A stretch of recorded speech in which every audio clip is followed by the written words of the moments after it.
Chapter 842. The tall and sturdy Murong Longshui stared fixedly at this guy who had appeared out of nowhere. In Liang, the imperial court clamped down on the discussion, and only a few rumors managed to slip through the net. Therefore, the discussions about the crown prince of Beiliang were mostly superficial.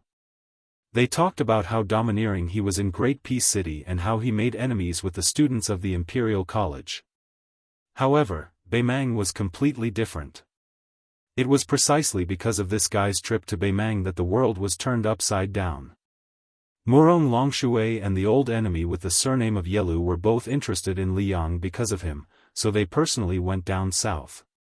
No matter what kind of dishonorable and crooked method this person used to kill Raccoon Diwu, Murong Longshui still admired him. If she put herself in his shoes, she believed that if she went up against Tuoba Chunsun, who was protected by two great demons, the rainbow python and the lightning spear, then she would have a slim chance of survival. Murong Longshui hesitated for a moment and stared at this man of the same age who was tired from traveling and whose lips were chapped. Before a fierce battle that was destined to be a life-and-death battle, she smiled and threw the tangerine in her hand out. She thought that if this man generously accepted the tangerine and ate it before fighting, it would be a wonderful thing that could accompany drinking in the future. He naturally had a heroic demeanor of not caring about life and death. However, the tangerine had just been thrown into the air when it exploded, splashing juice all over Murong Longshui. Murong Longshui furrowed her thick brows. This crown prince of Beiliang was too petty. A man's Jianghu was mostly black, white, and gray.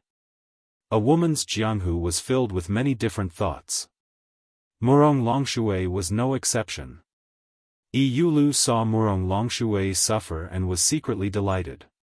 His mind was filled with the comical scene of a handsome guy being pressed down by a 200 kilograms female warrior and beaten into a pig head.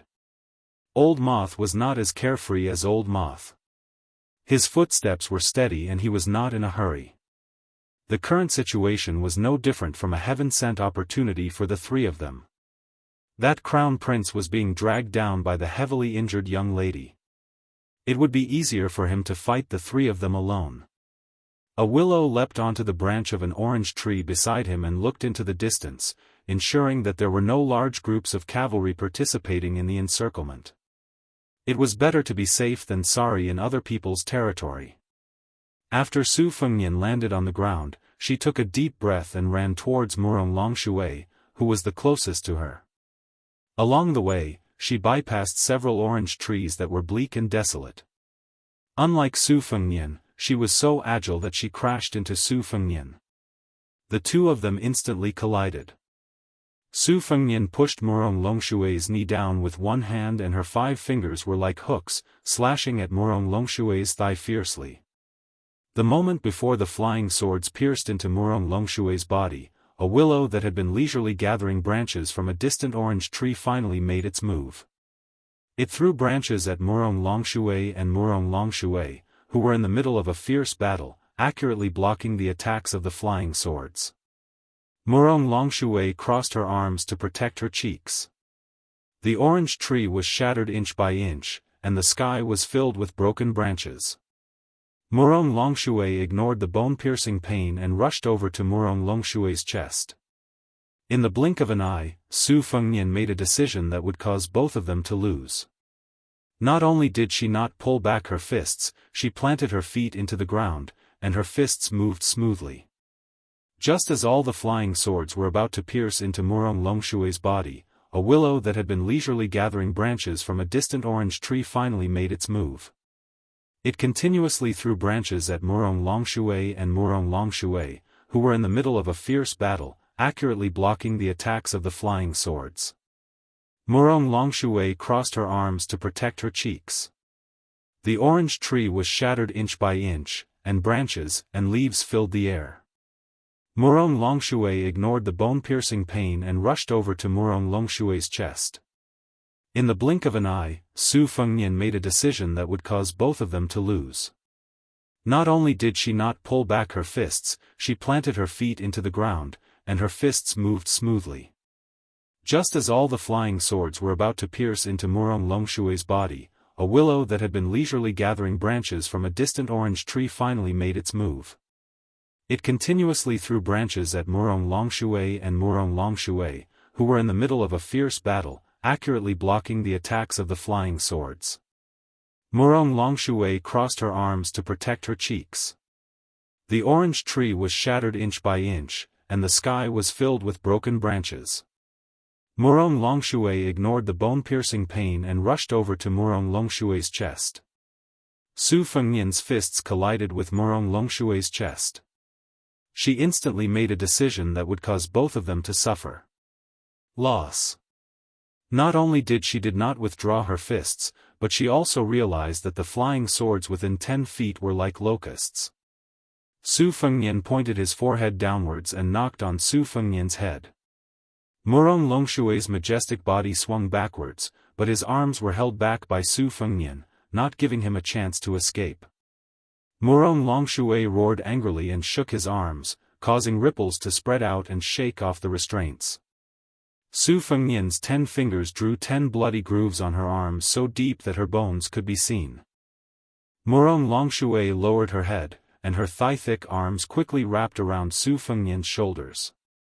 If anyone saw this, they would mistake it for a lover's warm embrace, and it would be difficult to tell that there was killing intent hidden in all directions. Murong Longshui's body fell backwards, pulling Su Fengnian's entire body into the air. He tried to send Su Fengnian's head into the mud. Su Fengnian's hands gently patted on the wet mud, and in an instant, it was as if fog was rising in spirals. Murong Longshui's attempt to distance herself from Su Fengnian, and at the same time, she also wanted to throw herself under the willow's shade. Murong Longshui, who was lying in the snow and mud, let go of her hands. She wanted to get up like a carp and take the initiative earlier than Su Fengnian. Su Fengnian, who was originally head down, instantly flipped her body upside down after that pat. Both of her hands pressed against Murong Longshui's cheeks, and the two of them looked at each other. It was another scene that was brewing under the illusion of warmth. Previously, Murong Longshui had caught a tangerine that Willow had tossed to her and rolled it in his palm. This time, it was exactly the same. Su Fengnian seemed to want to treat her head as an orange. Murong Longshui's expression changed drastically, and in an instant, her fists and knees were like a torrential downpour. Ever since she debuted, the extraordinary woman from Beimang, who was known for her close combat skills, actually only wanted to distance herself from Su Fengnian. However, no matter how fierce her attacks were, Su Fengnian only supported her head and closed the gap between her palms inch by inch. His body remained unmoving, and he received all of Murong Longshui's thunderous attacks. Willow, who was squatting on a branch in the distance, had an uncertain expression. He still had a handful of tangerine branches in his hand, and seemed to be weighing the pros and cons. He did not immediately help the woman who was in danger. Previously, Old Moth had taken advantage of the gap to stretch his arms and wander around the tangerine forest, and no one knew what he was writing. Old Spider Web was obviously more careful than Willow, who was watching the fire from the other side of the river. He kicked down an orange tree and stabbed it toward Su Fengnian's back. Murong Longshui, who did not dare to hold back, used all of his strength to punch Old Spider Web's chest. Coincidentally, the tangerine tree stabbed into his back. The punch and the tree pulled each other together, and according to common sense, even if Old Spider Web's body was like a diamond, his heart would be smashed and he would die on the spot. After Old Moth kicked out, he turned his head and glared at Willow. Willow rolled his eyes and swept to the side of Su Fengnian and Murong Longshui. However, Su Fengnian was unexpectedly unscathed. He finally took a step back and was willing to let go of Murong Longshui's big head. His hand slid down and held her cheeks up. Murong Longshui, whose body was full of qi, was lifted off the ground. Su Fengnian slowly walked to her side and swept a leg across the Beimang commandery princess's abdomen. Her tall and sturdy body bent in a deformed arc in the air and then shot towards Willow, who had rushed over to rescue her. Willow ignored the commandery princess's precious body and fell rapidly. At the same time, Old Moth put his thumb and index finger together and drew an inexplicable straight line in front of him. No less than 100 tangerine trees were uprooted and thrown at the lone Su Fengnian, and then exploded in the air. Willow's mouth curled up and his 10 fingers played the strings.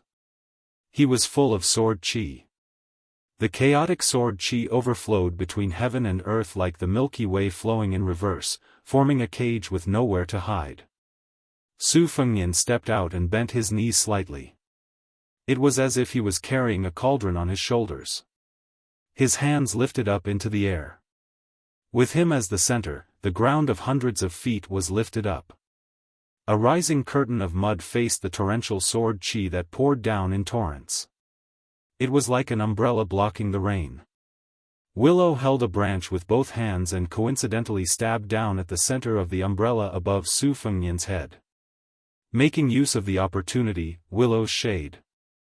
Su Fengnian looked up indifferently and stared straight at the famous killer of Beimang. Willow guessed that the situation was strange and immediately stopped his attack. He would rather give up the rare opportunity than risk his life. However, just as Willow withdrew his sword, he clearly saw a scheming smile appear at the corner of that guy's mouth. In an instant, Willow stabbed down again based on intuition.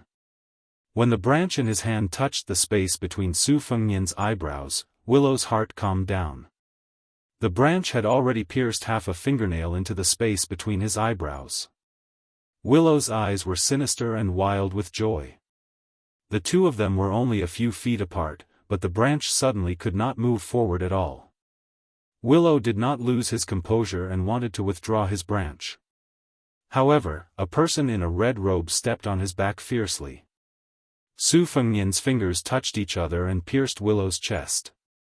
Then, he gently tore outwards. Willow's corpse was torn apart in the air. A large pool of blood splattered on Su Fengnian's face. Su Fengnian was still expressionless and did not say anything. He only shook his wrists and silently shook off the blood on his hands. He looked at the two remaining Beimang masters in the Orange Garden. Chapter 843. Seeing a section willow being torn apart, Old Moth was flabbergasted.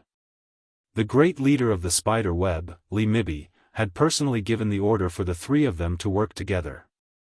There was a reason behind this. Junju Murong Longshui possessed the physique of Vajra and was an expert in close combat.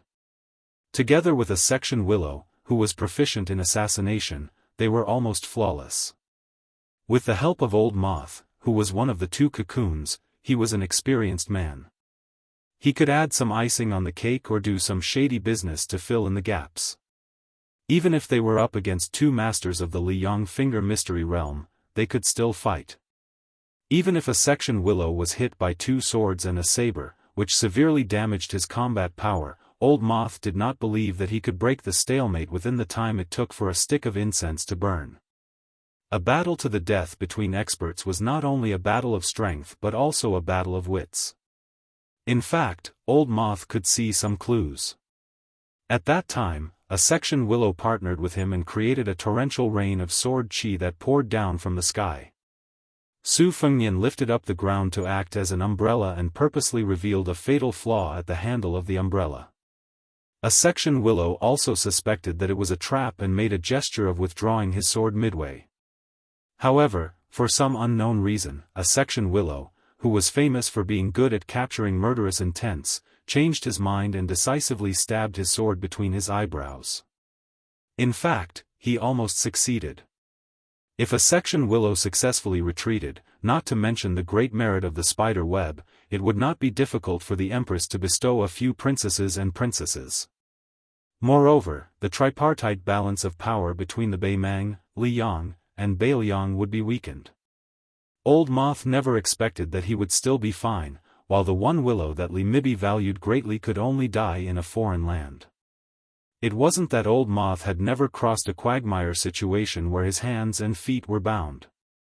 A few years ago, he had even surrounded a finger-profound realm cultivator who wasn't willing to be recruited by Northern Mang with another cocoon. That was also a life-and-death battle. A newborn calf was not afraid of a tiger, but a middle-aged man would be afraid of death, let alone an old man like Old Moth who had licked blood from the edge of a blade for most of his life. He began to miss the canary he kept in the private courtyard of Northern Mang more and more. Old Moth always liked to pinch her body until there were strings of bruises on her body. If he had known that he would encounter the crown prince of the Baoyang who relied on an otherworldly item to reach the false state of celestial phenomenon, he would have brought along the cocoon who was proficient in many kinds of finger mysterious arts. Otherwise, he would have invited Sword Aura whose real name was Sun Xiaopu. Murong Longshui sat cross-legged on the ground. The severity of his injuries could not be seen. He smiled at Su Fengnian and said, I heard that you met Tuoba Chunsun on the grassland. You were besieged by him, the thunder spear Duanbua Erwi, and the colorful python brocade sleeve man. At that time, I reckon that you had just entered the Vajra realm. Unexpectedly, you killed one of them. I believe you, but I have always been curious about how you did it. Now I somewhat understand that my trip to Liyang was not in vain. Su Fengnian leisurely walked toward Old Moth and said to Murong Longshui, that time, I was chased around like a dog. Duanbua Erwi's thunder spear even pierced a hole in my body. It was a bit miserable.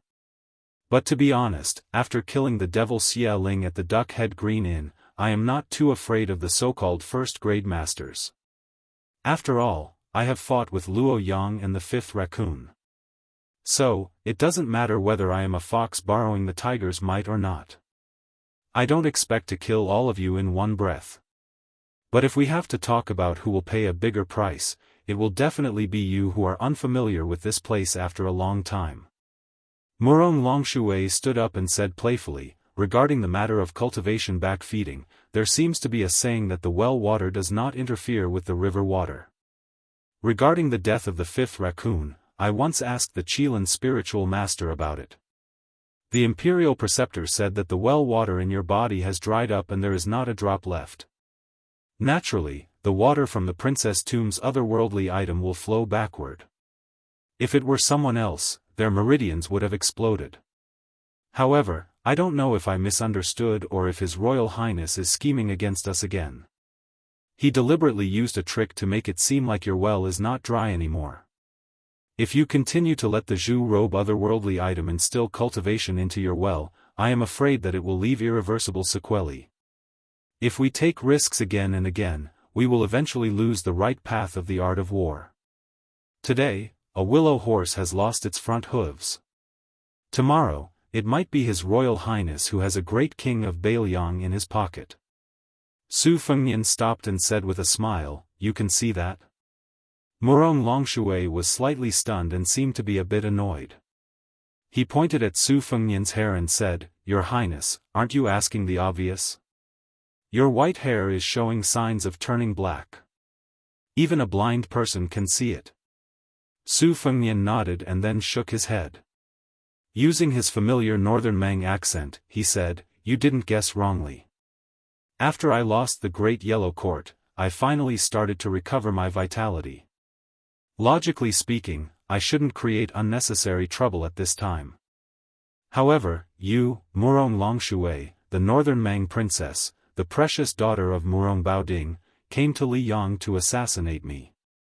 Moreover, there was Sword Qi near Huangqing, a section of Willow, and this Cobweb Senior in front of me. I don't know why you guys didn't make a move in Great Peace City and Divine Martial City, but you probably don't want to return empty-handed. Most likely, you guys will continue to oppose me shamelessly. Since I finally gained the upper hand today, even if I kill 1,000 enemies and lose 800 of my own men, I will still gain 200.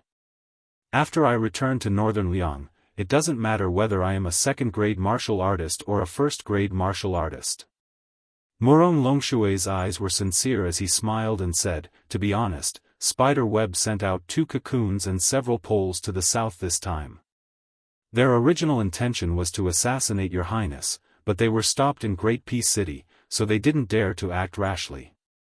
However, I didn't plan on getting involved in this mess from the start. I went south to investigate the demon Luo Yang's whereabouts and confirm whether Broken Spear Deng Mao and Yelu Dongchuang followed Luo Yang out of Beimang. After Han Diaosi was killed by your highness outside of Shenwu City, Spider Web completely gave up on the idea of fanning the flames. Instead, they turned to investigate the plans of the greatest threat to Beimang, Luo Yang. However, Su Longxiang and the little girl behind your highness made things difficult for us. We are also very troubled. After these two fights, Beimang didn't know whether to laugh or cry. Right now, Luo Yang should have sensed that Spider Web was going to deal with this. If Spider Web retreated back to Beimang unscathed, Grandpa Li would be so worried that he would break many of his roots. As long as your highness is willing to watch from the side and watch the tigers fight, Murong Longshui will owe your highness a favor. How about it? Su Fengnian said in surprise, isn't Yelu Dongchuang a relative of Beimang's imperial family? How did he get involved with Luo Yang? Broken Spear Deng Mao is an expert ranked even higher than Human Cat on the martial rankings. Why would he be a pawn for Luo Yang? Why don't you have the arrogance of a top expert? Murong Longshui smiled bitterly. What your highness is asking is exactly what I wanted to know when I secretly infiltrated Li Yang. Su Fengnian narrowed his eyes and joked, Murong Longshui, our statuses are roughly the same. Look, when I went to Beimang, I killed 2 of the top 10 demons of the demonic path, as well as the mountain lord of Soldier Mountain. Aren't you envious? The tall and sturdy Murong Longshui smiled sweetly, you're a man, and I'm a woman. What's there to fight for? Sooner or later, I'll marry and become a wife. If you want to fight for your dignity, that's the duty of that stuffy Yelu Dongchuang. Su Fengnian smiled, straightforward, I like it. Then you can leave. Don't forget, you owe me a favor. Murong Longshui smiled and asked, really? Chapter 844. Su Fengnian waved his hand. Old Moth, who had been left aside for a long time, finally felt relieved. He really didn't want to fight with a reckless fake heavenly phenomenon. In Beimang, no one would give face to the king of Beiliang, Su Shao. Old Moth was reluctant to admit that this white-haired young man was able to walk out alive and even bring 2 heads home. He was even more impressed that there were talents in Jianghu. Even if Beimang had Hong Jingyan, who had already achieved great things, Tuoba Chunsun, who gradually became more courageous in the face of setbacks, and Princess Murong and Little Prince Yelu, he only knew the depth of Liang Jianghu's heritage when he arrived at Liang Jianghu. Chess and Sword Music School's real name was Sun Xiaopu. When Taiping Ling joked that Beimang's swordplay was like rice in a barren field, Sun Xiaopu changed his name to Huang Qing. However, when he arrived at Liang, swordplay talents were like worthless weeds that were cut down again and again. The people of Liang didn't care at all, but their neighbors Beimang trembled with fear. When one's fate was flourishing, the land and water were good. When the land and water were good, talents would emerge. This was the common sense that all the dynasties followed. The empress couldn't hold back anymore. She didn't want to let the Zhao family of Liang slowly grow so that she could digest the power of the 8 kingdoms of spring and autumn. Unfortunately, man proposes, God disposes. The military god Tuoba was tricked by Luo Yang in the Arctic tundra. Even Taiping Ling, who was already the empress's teacher, was caught off guard. The empress was furious, but within a year, tens of thousands of elite cavalry were still led by the nose by white-robe Luo Yang and suffered heavy losses. In the end, she even fled to Liang. If Luo Yang turned to the Zhao family of Liang, it would definitely make Beimang's morale drop to rock bottom after the Beiliang cavalry surprise attack on the border. Murong Longshui turned around and left casually. Old Moth was more cautious and slowly retreated. Su Fengnian stared at Old Moth and laughed softly, I said that princess can leave, but I didn't say that you can leave. Last time, a large group of Beimang assassins from the Jianghu wanted to infiltrate the border and assassinate Beiliang officials. If I remember correctly, it was Yurli Mibi who planned this. The 6 big and small leaders of the spider web personally took the lead. This debt needs to be settled clearly. Murong Longshui angrily turned around. Your Highness, isn't there no meaning in saying that? Su Fengnian said with a smile, Commandery Princess is sincere, but that old man Spiderweb is not very honest. He probably sent a secret message to Spiderweb. It is clear that he has not given up on his evil intentions. He wants to take advantage of the fact that I am alone to do something that he could not do in Great Peace City and Jianghu City. Su Fengnian flicked his sleeves, and 8 flying swords floated in front of him. Since you sent a wasp to send a message, then don't blame me for using my best sword tomb flying swords to kill butterflies and spiders. Murong Longshui and Old Moth looked at each other and retreated at the same time. At the same time, Su Fengnian did not hesitate to follow them. He kept a close distance and did not let the two escape. The little girl carrying the withered sunflower followed behind Su Fengnian without saying a word. In the distance, Murong Longshui imperceptibly slowed down his footsteps and secretly checked his qi. Su Fengnian suddenly sped up and the distance between them shortened from 400 feet to 300 feet. Murong Longshui, who originally wanted to use this to test whether Su Fengnian was strong on the outside but weak on the inside, sighed and began to retreat for real. She did not believe that Su Fengnian would let her go for a favor. There were only 2 possibilities why Su Fengnian did not immediately give chase after killing a section of the willow tree. The first possibility was that he did not have enough strength and was using all his strength to fight 1 against 3. His situation was not good. If that was the case, Murong Longshui did not mind severely injuring Su Fengnian in exchange for his life. The second possibility was that this treacherous prince, who was familiar with fighting to the death, was using his old trick again. He deliberately showed weakness again so that he could easily kill her and Old Moth who were not weak. Old Moth could involve the hidden forces of Spiderweb and Su Fengnian might be able to call for reinforcements. When the time came, the outcome would still be 50-50. Su Fengnian flew through the air to chase after the two. The young assassin he nicknamed Miss Hee followed behind him all the time. Su Fengnian wiped his face with his hand. His palm was full of blood. He hesitated for a moment and honestly said in a low voice, "That princess is very cunning. I have to puff myself up at my own cost.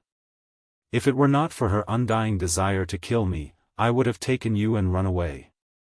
I fought with Zhao Ningxian on the Spring God Lake, so I can't continue to let her instill her cultivation without any scruples. This is a good thing for me. The qi in my body is growing rapidly, but it is not beneficial to the current situation. It will only be a burden. In a day or two, no matter how fast my internal energy grows, it will not be able to reach the first level."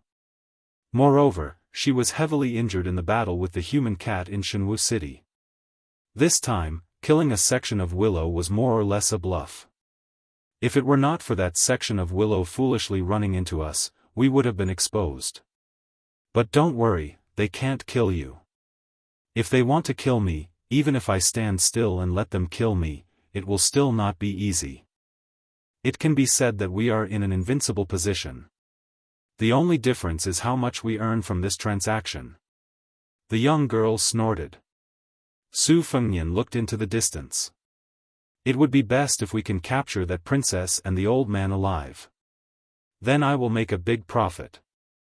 Later, we will sit down and split the loot. With our friendship, I promise I won't cheat you." The young lady kicked Su Fengnian's buttocks. The nimble and agile prince nimbly flipped through the air, continuing to steadily rush forward. She said with a light laugh, "Even if there are reinforcements hidden in the shadows, they wouldn't dare to rush over in such a reckless manner. Moreover, it's not like I don't have a backup plan. Let's just slowly play a game of cat and mouse with these 2 northern Mang great figures. I can also use this chance to nurture my strength through battle, recover my cultivation, solidify the realm I lost and then regained. You are good at finding the right time and place to attack, while Suing is good at capturing auras. Let's give them a good time." After an entire day of cat and mouse hunting, Murong Longshui and Old Moth were extremely sullen. Su Fengnian had always maintained a distance of half a li from them. When they rested, Su Fengnian would slowly stop and harass and provoke them from a certain distance. When they moved forward, Su Fengnian would continue to tail them. There were even 2 times when he took the initiative to intercept them. When the first attack failed, he would make a prompt decision to retreat. It wasn't that Murong Longshui didn't think of taking the initiative, but Su Fengnian didn't give her the chance at all. He was adept at chasing and killing, and when he escaped, he was even faster than anyone else. If there was a section of Willow present, and both sides had a certain chance of winning, Murong Longshui and Old Moth wouldn't have been so passive. However, there weren't so many ifs in the world. In the night, Murong Longshui was washing his face by a stream in the depths of the wild forest. Su Fengnian was squatting on a large rock more than 100 feet away. He even had the leisure to worm his way into being friends with the princess of Beimang, persuading her not to be a princess, but to find a scholarly man in Beiliang and marry him. This made her so angry that her teeth itched. At that time, Old Moth had wanted to take a detour and launch a sneak attack, but he was blocked by a red robe. 3 days later, the 2 sides entered a town one after another. Murong Longshui was still fine. With the support of his diamond body, his complexion was still good. However, Old Moth, who was on tenterhooks, couldn't help but look dispirited. Su Fengnian casually stole 2 mink hats of different sizes from the market. He put one on himself and pressed the other on the little girl's head. The furry mink hat covered her eyebrows and forehead. If the sunflower on her shoulder wasn't mentioned, she looked somewhat like an ordinary girl. Chapter 845. Murong Longshui had not had a drop of water for 3 days and 2 nights. Since he could not get rid of the pair of maggots behind him, he might as well choose a restaurant in the busy city. He took out an ingot of gold from the small pouch on his waist and tossed it to the waiter, telling him to keep the change. He ordered a table of sumptuous food and wine and sat down by the window. Whether it was his extravagant spending or her rare mountain-like figure, they were all very eye-catching. Murong Longshui did not see that bastard outside the window, so he was happy that he did not see and did not feel annoyed. He only cared about eating large pieces of meat. On the other hand, the spider moth chewed and swallowed slowly. A few diners nearby were whispering and commenting on Murong Longshui. They were not very polite and reserved in their words. The spider moth had accumulated quite a bit of anger in the past 3 days and wanted to quietly teach this group of rude people a lesson. Murong Longshui gently shook his head and drank a large mouthful of soju wine that he had never tasted before. He held it in his mouth and was not in a hurry to swallow it, slowly savoring the taste. Out of the corner of his eye, he saw an endless stream of people in the busy city. The small families were also wearing silk and satin. Murong Longshui was somewhat entranced. After the spring and autumn turmoil ended in Liang, the brocade and colored silk obtained from the western Shu, the southern Tang, the eastern Yu, and the other 3 places amounted to millions of bolts. These years, the Zhao family of Liang was much more lax in customizing the clothes of the common people compared to the previous dynasties. Murong Longshui swallowed the wine, pursed his lips, and softly murmured, "What a picture of peace and prosperity." Behind a green wall less than 5 feet away, there were only a few pedestrians. Su Fengnian, wearing a mink hat, was squatting at the corner of the wall, chewing a scallion pancake as he muttered vaguely. Without delay, he raised his sleeve, like a small squad leader pretending to be a soldier on the battlefield, giving orders to a few flying swords floating in front of him. With a flick of his finger, 3 of the swords flew along the wall and out of the alley. In an instant, they pierced through the window and pierced straight at Murong Longshui through the window. Old Moth's finger lightly tapped on the table, and wisps of white mist appeared between the flying swords and the princess. The 3 naughty flying swords were unable to succeed, so they turned back the way they came. As soon as the first wave left, the second wave came. This time, the 3 swords came at a tricky angle, and after piercing through the window, they quickly scattered. Old Moth immediately knocked on the table in a hurry. The 3 swords came and left in a hurry, but the third wave came in the blink of an eye, never tiring. This made Old Moth, who was focused on concealment, more and more tired of dealing with them. A few sharp-eyed drinkers saw the white mist by the window, and vaguely bright fireflies. Murong Longshui put down his wine bowl heavily. He had just advised Old Moth not to make a big fuss when she suddenly stood up, smashed through the window, and ran away in big strides. Everybody in the restaurant was dumbstruck. Could it be that this woman was a Jianghu heroine who had hidden her strength? Su Fengnian, who was standing at the foot of the green wall, quickly put a small half of the scallion pancake in his mouth and ran away. Murong Longshui stood in the middle of the alley, his 5 fingers hooked into the wall, crushing the bricks in his palms. His face turned ashen. Old Moth was also annoyed by Su Fengnian's endless tricks, but he did not know how to comfort that young Junju. The reason why they didn't give chase was because this kid's flying sword technique was too accurate. Within 10 zhang, the flying swords hovered just right in front of them, quietly waiting for their prey. 8 flying swords, that was the starting point of 8 traps. Old Moth could not help muttering, "It's really chasing a dog that randomly shits." Wherever you go, you have to worry about your shoes being stained with dog poop. If you don't chase, he'll just bark a few times behind your butt. He's really hard to deal with. Murong Longshui was amused by this vulgar metaphor, and the haze in his heart dissipated. At the end of the alley, that guy seemed to have noticed that the two did not have the intention to pursue and fight. He appeared with a mischievous smile and leaned against the wall. After finishing the scallion pancake, he casually wiped his greasy fingers on his mink hat and kindly reminded them, "You two immortal couple still haven't made up your mind?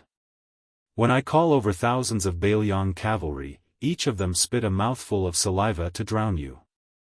Be careful not to become a pair of dying mandarin ducks, swimming in their saliva." Murong Longshui stared fixedly at that bastard who was paddling and sneered, "Don't talk nonsense. Right now, Spider Web and the Bailiang spies have become a thorn in Zhao Gou's side. No one dares to act rashly. If you can mobilize 1,000 cavalry from Bailiang here, I, Murong Longshui, will not only obediently allow myself to be captured, but I'll also be willing to be Su Fengnian's servant." Su Fengnian laughed loudly, "You said it yourself. If you have the ability, then just wait. Tide Listening Pavilion has a Daoist scripture that records the ability to cast beans into soldiers. Do you dare to give me 3 days? When I master this ability, you'll be my servant." What a coincidence, Wutongin is lacking a sword servant. I see that you're tall and strong, but you have a strong aura. How about it?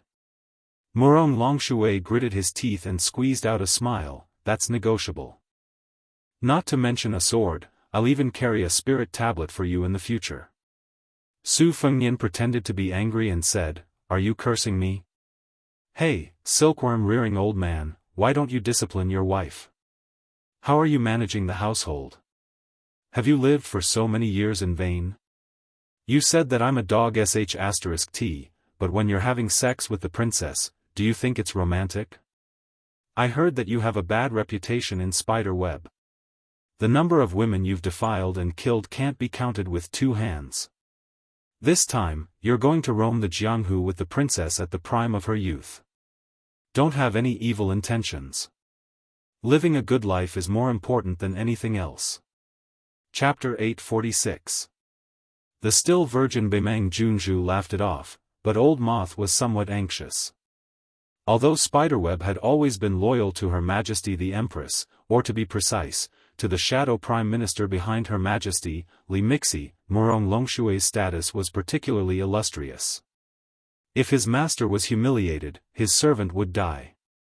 Moreover, His Royal Highness's mouth was full of nonsense, and he splashed dirty water on Beimang and the Junju together.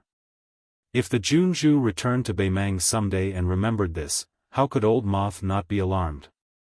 Su Fengnian originally wanted to continue teasing the moth cocoon, but the arrival of the little girl made him restrain himself. Her furry mink hat was askew on her head. She squatted to the side and slowly nibbled on a scallion pancake with beef slices. Compared to Su Fengnian's scallion pancakes, it was clearly much more luxurious. The money for the scallion pancakes came from the money pouch that Su Fengnian had stolen from the streets. Jianghu finished chewing the scallion pancake and licked his fingers. Then, as if he was not used to the warmth of the mink hat, he tugged on it. Old Moth saw this temporary partnership in his eyes and did not find it funny at all. Instead, he was afraid and troubled. For the past few days, only Su Fengnian had acted. Old Moth believed that when the little girl recovered from her injuries, her next hand chop would fall on him and the Junju. Old Moth rubbed his brandy nose and laughed sinisterly. His Royal Highness, I heard that the consort of the King of Bailiang was originally a female sword immortal. Because she was pregnant with you, there was the white clothes case in the capital. She was left with an incurable disease and passed away early. I also heard that your eldest sister, Su Weisheng, married far away in Jiangnan and is depressed. Your second sister, Su Weisheng, is not much better. She almost died at the hands of Chen Jibao. In a few more years, the new king will replace the old one, and you'll finally become a vassal king with great difficulty. Be careful that in the end, you'll be all alone, unable to share your blessings with others. You still have to worry about the northern Mang's iron hooves coming south, while guarding against the Li Yang's obstructions. If I were you, I would have long gone mad. Not only is Bei Meng preparing for war by your bedside, there is also the Zhao family's son who bears a grudge, Zhang Julu, Gu Jiantang, and a large group of loyal officials watching coldly from the sidelines. There are also several vassal kings eyeing covetously. Tell me, aren't you suffering? Su Fengnian was still leaning against the wall. He crossed his arms in front of his chest and sighed heavily. Exactly. Murong Longshui's words were shocking. His expression was calm as he said, Zhao Go has Bei Meng's men of sacrifice who are in a high position. He can be considered a big shot in the capital. Many people know that this is your last stay in Jianghu. The battle outside Shenwu City may not be the end of your Jianghu. If you continue to play cat and mouse with us, be careful that the Zhao family's son will take advantage of the situation. At that time, I definitely won't mind joining forces with Zhao Go to leave your corpse in Jianghu. In short, you and I are now in a gambling situation. We are betting on whether the Zhao family's son and the important officials of Liyang have the courage to do so. If I lose, it will only maintain the current stalemate. If you lose, you, father, and Bei Meng have been holding back for more than 20 years, and it will all be for nothing.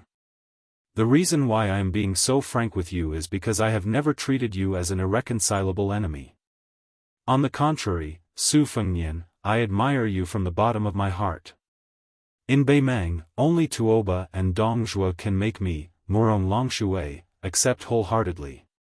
Su Fengnian said carelessly, accepting wholeheartedly doesn't count as accepting. Accepting a woman's body is truly accepting. Murong Longshui ignored his frivolous words and asked calmly, are you determined to gamble with me? Su Fengnian stretched out his hand and shook it. He shook his head and laughed, it's not a gamble. Just like how Bailiang only believes in cavalry and Bailiang's blade, I only believe in what I have earned. Murong Longshui's lips curled up as he laughed coldly, then let's wait and see. She turned around and left the alley. Old Moth was about to turn around when Su Fengnian laughed and said, 240 words, I've remembered them all.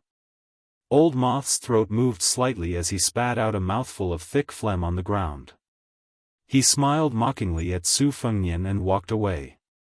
The young girl snorted. Su Fengnian didn't mind her teasing and asked curiously, where did your big cat go? Jianghu squatted on the ground and didn't say anything. She had been silent for the past few days. No matter what Su Fengnian asked, she didn't respond. Su Fengnian squatted down and helped her adjust her mink hat. She glared at him and put her hand back. Su Fengnian rolled his eyes and stood up. The two of them continued to follow, Flower-like Jade and Spirited Jade. These were the nicknames that Su Fengnian had given to Su Fengnian and Old Silkworm Cocoon the day before yesterday. In Su Fengnian's words, this was called repaying evil with good. They passed by a stall on the side of the road where an old scholar had set up a stall to sell old books. There was a piece of calligraphy placed vertically with the words, "Classical Fish," on it. It was pressed down by a green prawn copper paperweight. The old scholar saw Su Fengnian and the young girl pass by and asked with a smile, "Young master, aren't you looking for books? If you don't have enough money to buy books, old hairpins can be used as money." Su Fengnian stopped and bent down to look at the calligraphy. He asked, "Old mister, does the classical fish mean otter sacrificial fish?" The old scholar smiled and nodded, "That's right. Young master is indeed knowledgeable." Su Fengnian still lowered his head and continued to ask, "Jia jia jia, all homonyms are A, 3 A's, 3 A's, 3 A's, 3 A's, and 3 A's." The old scholar clicked his tongue and said, "Young master, are you talking about that Huang Longshi? This name is unlucky. It's better not to mention it." Su Fengnian looked at the expressionless little girl and then looked at the old scholar who was pretending to be mysterious. He took out a hairpin and gently placed it next to the paperweight. "Old mister, take her away. No matter how unlucky it is, it's not as unlucky as being by my side." The old Confucian scholar reached out to pick up the hairpin, but the little girl slapped the back of his hand with the sunflower. His face was full of resentment. The old man smiled and said, "I didn't take your hairpin for nothing. There's an old fart called Lu Hao who left the capital with a lackey from the Daoist sword pool. He can enter the city in less than an hour." Su Fengnian nodded and asked, "How is Suaxia Valley?" The old man actually told him everything he knew. "They're still waiting." The two old men whose ages added together are more than 200 years old are staring at each other like tortoises staring at mung beans, slowly wasting time. But in my opinion, no matter how strong his sword is, it's still not enough. What else do you want to ask? Ask them together. Zhao Huang Chao, the cowardly turtle? Lu Songtao, who's suffering from qi deviation? Or Dong Tai, who rides a donkey to see the mountains and rivers? Or Luo Yang, who helps people find deer? Su Fengnian hesitated for a moment and said with a smile, "Forget it. You two should pack up and leave as soon as possible." The old man smiled playfully and said, "You're really not afraid of death?" Su Fengnian said helplessly, "Once you leave, I'll quickly run away." The old man laughed loudly. "That's true." He stood up and withdrew his smile. He gently picked up the paperweight and placed it under his armpit. He shook the calligraphy and glanced sideways at Su Fengnian. "She took the fate of Mount Longhu's Zhao Xuansu for you. Whoever started the trouble should end it. You brat, hurry up and restore the Great Yellow Court. Otherwise, if she dies in 3 years, I'll make you and Bailiang suffer even if I break the rules and go against my will. Of course, you can't die today.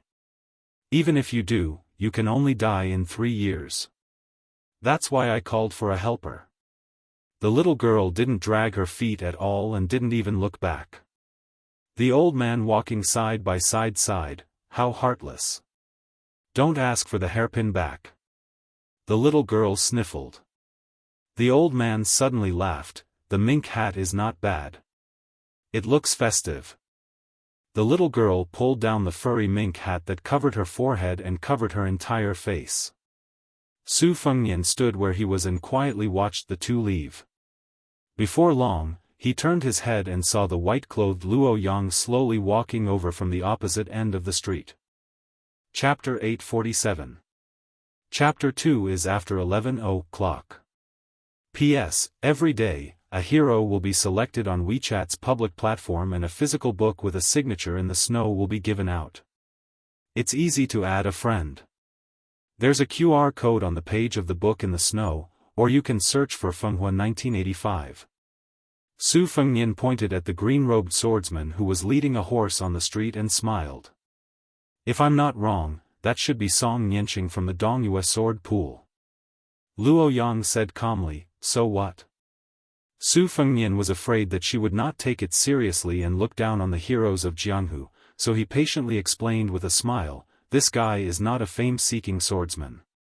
His Xian finger realm in swordsmanship is much more solid than the Taoist priest's Xian finger realm. He's one of the few grandmasters of swordsmanship in Liang. Moreover, Song Nianqing's skills are in harmony and he's proficient in the three doctrines. He's not a brute who only knows how to use brute force, so he'll be hard to deal with. Not counting the sneaky sparring, after Song Nianqing became the head of the sword pool at a young age, he's known to have fought 19 times in the past 60 years. Every time, he would change his sword and move. One time, he brought 12 swords to compete with Wang Xianji in the martial emperor city. Of course, he didn't win, but it was said that the fight was very grand. In the current Jianghu, Wang Xiaoping of Wudong, Qi Xianxia of Longhu Mountain, and Wu Luding of Wu family are all slightly inferior to him. Don't take it lightly. This time, he brought 14 swords in one go. It's obvious that he's going to risk his life. After losing to Wang Xianji, he's been in seclusion for years. His realm must have improved a lot. You should pay more attention to him. Don't treat him like a cat or a dog. However, Luo Yang's words made Su Fengnian choke. Can he be compared to Dong Tai? Su Fengnian's eyes and ears were very clear. He didn't know why he didn't notice Lu Haosher's presence.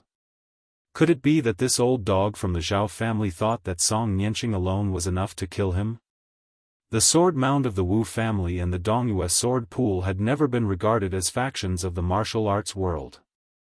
Aside from the fact that few people from both sides traveled to Jianghu, the other reason was that these two giant trees of the sword forest were simply too tall. Even a sect like the Snowy Manor, which was second to none in the province, could only bow its head before these two behemoths.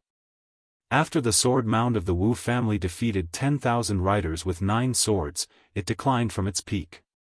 The Dongyue sword pool had always wanted to suppress the Wu family, which was known to be the best swordsman in the world. They even took the initiative to flirt with the Liang imperial court. Li Bai, the leader of the younger generation of the sword pool, appeared at the Snowy Manor with 18 sword maids to promote the Wild Goose Castle. Su Fengnian didn't have a good impression of the sword pool, but he treated Li Bai quite well. When he first traveled the Jianghu, he saw an honest man from afar.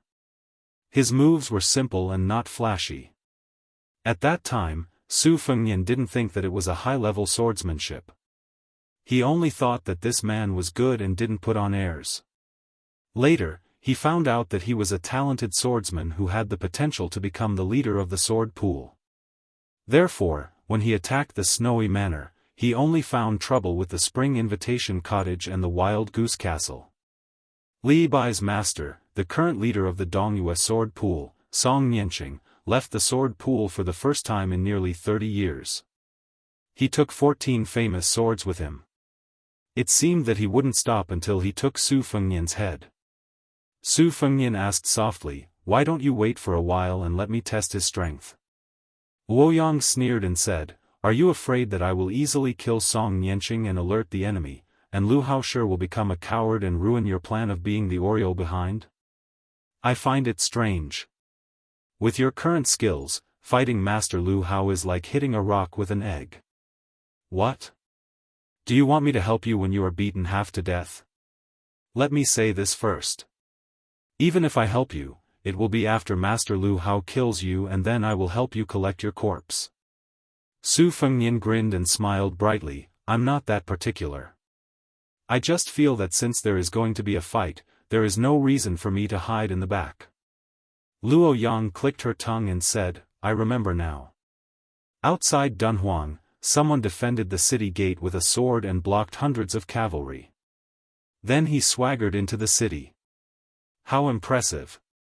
Su Fengnian said shamelessly, "A real man doesn't talk about his past glory. Why are you talking about this?" Outside the window, groups of armored cavalry appeared on the street. Without any explanation, they drove the people out of the city. At first, there were some rich noblemen and scholars who cursed and swore. In the end, they were smashed to the ground by the end of their iron spears and dragged away like dead dogs. Many of the common people who stayed in their homes were also unable to escape. In the bitter cold winter, they were driven out of the city gate in groups. Some of the members of the big families in the neighborhood were also not lucky enough to escape. After the confluence, they wanted to gang up and cause trouble, but when they saw that the old masters of the government and county yamen were also in the group of refugees, they did not have the courage to cause trouble. Not long after, the area around the restaurant was almost empty. The diners of the restaurant had already run out. The shopkeeper did not care about the money owed by the group of ruffians and hurriedly left with his family. Some ruffians wanted to fish in troubled waters. While the people in the city were empty, they went to the rich people's houses to steal some antiques and valuables. As a result, the patrolling cavalry from outside the city saw them and killed them on the spot. A few ruffians with nimble legs saw that the situation was not good and tried to escape by jumping over the wall. They were directly shot by arrows and turned into hedgehogs. For a moment, the people were even more anxious. They did not know what had happened. They all thought that there was going to be a war again. The old people who had experienced the war of the spring and autumn period were frightened and cried. The women and children who came with their ancestors were also crying. The people on the street scattered. The old man in green with a pile of swords on the back of his horse was very eye-catching. When Su Fengnian stood up and looked at the street, the old man also looked up. After their eyes met, Song Nianqing did things quickly. Without saying anything, he let go of the reins and took a long sword from the horse's back. He gently drew a half-arc in the direction of the second floor of the restaurant. Chapter 848. Su Fengnian had jumped up high the moment Song Nianqing made his first move. He held the beam of the room with one hand. Luo Yang, who was sitting on the chair, was much more elegant than him. She didn't move at all. That crescent-shaped sword aura sliced through the outer wall of the restaurant like cutting tofu and went straight for Luo Yang. Luo Yang gently pushed that colored glaze cup with one finger. It slid forward an inch on the table. The person, the table, and the chair were like a fish cutting through the ripples, forcing the sharp sword aura to slide to the sides. This sword aura cut through the back wall of the restaurant and pierced through the clouds for more than 30 meters before it slowly dissipated. Half of the restaurant slid down at an angle. Some tiles and broken wood bounced off several meters away from Luo Yang. Su Fengnian naturally wouldn't fall with the collapsed restaurant. He let go of the beam and landed beside Luo Yang. He glanced at this woman who made him speechless and didn't know what to say. Su Fengnian could take Song Nianqing's probing sword attack head-on. Of course, it wouldn't be as easy for him as it was for Luo Yang. Moreover, Song Nianqing's first move was more of a greeting than a fight. It had the flavor of the sword pool welcoming guests with peaceful means before resorting to force. After reaching the finger-profound realm, his control of qi was much better than that of the Vajra realm. Luo Yang played her flute beside the spring god lake. She could sense the level of everyone's realm through the flute's sound. It was this trick. Only Luo Yang dared to take Song Nianqing's sword attack head-on. After Song Nianqing's first move, as long as the opponent took it head-on, he wouldn't be able to accurately deduce the opponent's realm. Instead, he would be able to roughly know the opponent's realm. Then, the second and third sword attacks wouldn't be inferior to the opponent's, which would be more beneficial to his sword heart illumination. The restaurant became like a simple tavern without any shelter, revealing the man and woman on the second floor. Song Nianqing was just like the rumors. He immediately sheathed his sword and placed one hand on the other scabbard. He asked loudly, "This old man is Song Nianqing of the sword pool of Dongyue. May I ask who is upstairs?" The person the old grandmaster asked seriously was naturally not His Royal Highness, who the world knew. In the Jianghu, regardless of whether it was an expert or a novice, most people had the habit of asking about the details of their opponents. What their nicknames were, who their masters were, and what their backgrounds were. This wasn't an unnecessary move. Apart from those nobodies who liked to give themselves famous nicknames that could be ignored, the rest of the people in the Jianghu were quite rare to have nicknames that weren't vulgar. They all relied on their abilities and gold and silver to earn their nicknames. Everyone in the Jianghu was in the same profession. Whether it was to make a living or to make a living, being kind to others wasn't a wrong thing to do. When faced with people who had been famous for a long time, most people didn't want to offend them to the point of death. Therefore, many people in the Jianghu who didn't know when to back down would often be able to turn hostility into friendship after a word of disagreement. In fact, they didn't even fight, but they still glorified it as, no discord, no concord. Those who were popular in the Jianghu were definitely old foxes who were good at making friends from both sides. Even if the hotheads had good cultivation, they didn't understand the principle of not looking at the monk's face and would often suffer many unnecessary losses. Many Jianghu people who had a bright future were stubborn. They didn't know when to advance or retreat after provoking rich and powerful enemies, and in the end, they didn't even know how they died. Song Nianqing, who was one of the top swordsmen in the world's sword forest, was no exception. That young woman in white really shocked him. Since when did Li Yang have such a woman who hid her strength so well? Su Fengnian coldly snorted and said, "She's my friend." "What's wrong?" Luo Yang glanced at Su Fengnian from the corner of her eyes. How could she not know this guy's little scheme? If she bluntly revealed her identity, she was afraid that no matter how conceited Song Nianqing was, he would have to think twice. Then this guy's wishful thinking might not be successful. Su Fengnian was still singing a one-man show. Surnamed Song, if you have the ability, then try to climb the tower. Don't try to worm your way into being friends with us. In the past, you carried 12 swords to Wu Wu City, but didn't you come back empty-handed? So what if you have 2 more swords today? If you have the ability, then use all 14 swords. I'll say it right here, we'll take all of them. Luo Yang calmly asked, "Aren't you bored? Aren't you ashamed?" Su Fengnian turned his head and laughed in a low voice. It's not easy to get the thigh of the number 1 person of the evil path. Let me show it off. Su Fengnian's frivolous words didn't anger Song Nianqing. His state of mind was as calm as an ancient well, and he didn't respond to Su Fengnian. He just lightly patted the scabbard. This time, he didn't hold the sword in his hand, but instead rode it 20 feet away from his hand. The sword's aura was much stronger than the first sword. The tip of the sword was slightly raised, and it swept toward Su Fengnian on the second floor. Luo Yang stood up. She obviously wasn't in the mood to wait for the dozen or so swords. She jumped down from the restaurant and brushed past the flying sword. Then, she held the hilt with one hand. The long sword vibrated incessantly, and the sound could be heard all over the city. Song Nianqing grasped the third sword hanging on the horse's back. He didn't panic because Luo Yang had caught his unsheathed sword. Instead, he smiled knowingly. This sword was called Hoary Head. People of the world couldn't escape the fate of separation when they turned white. When the sword and the sword's aura were unsheathed, they were separated. Breaking one of them wouldn't affect the overall situation. Song Nianqing's second sword was originally pointed at Su Fengnian, but the sword's aura was drawn towards the beautiful and valiant woman in white. Moreover, the white sword didn't differentiate between the two. As long as Su Fengnian hastily attacked, any impact and qi he exerted on the long sword could be transferred to the sword's aura. This was the essence of the Hoary Head sword. If one was the first to sense the sword's aura and block it, the same principle would apply.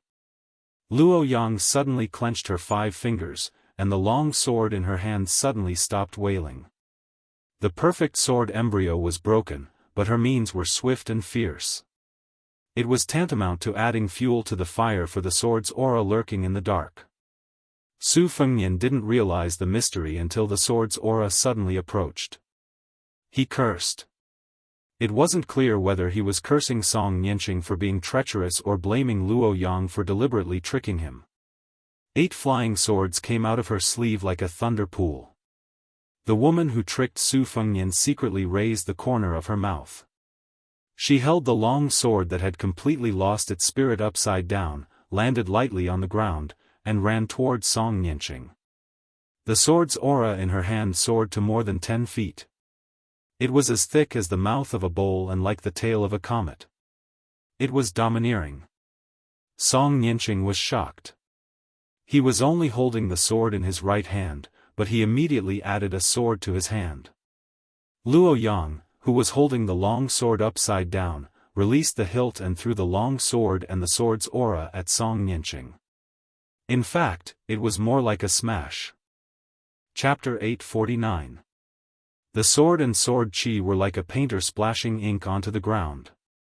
The sword chi was so strong that before Song Nianqing's second sword could get close, it had already been crushed into powder.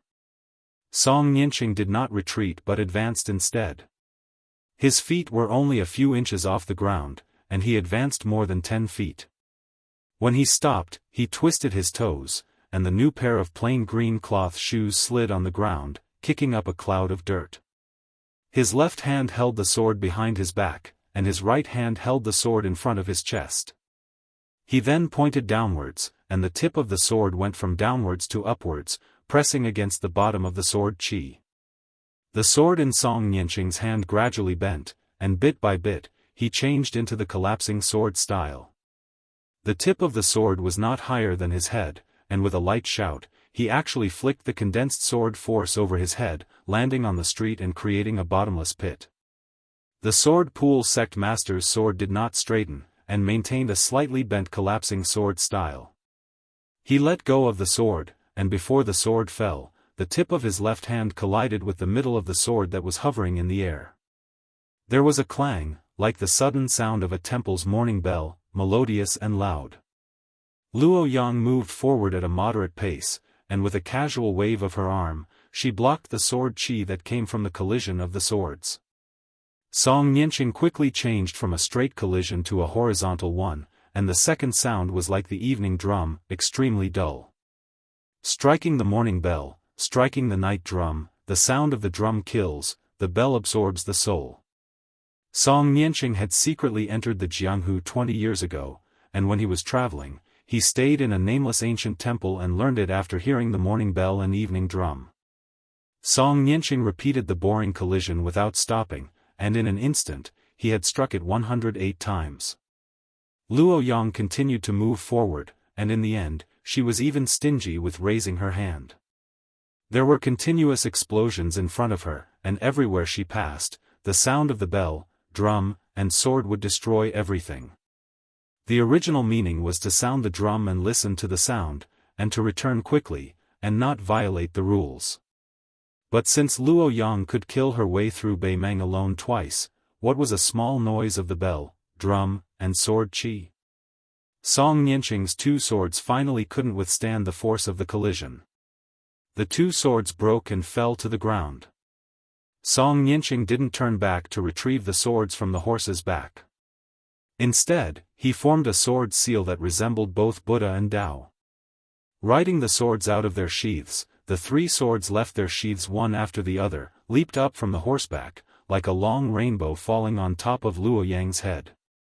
Song Nianqing's hair and beard stood on end. His green robe fluttered violently, and his feet sank a foot into the ground. Luo Yang was simply arrogant to the point of being unreasonable. With her hands behind her back, she stomped on the ground, shattering the bluestone slabs and sending the gravel flying.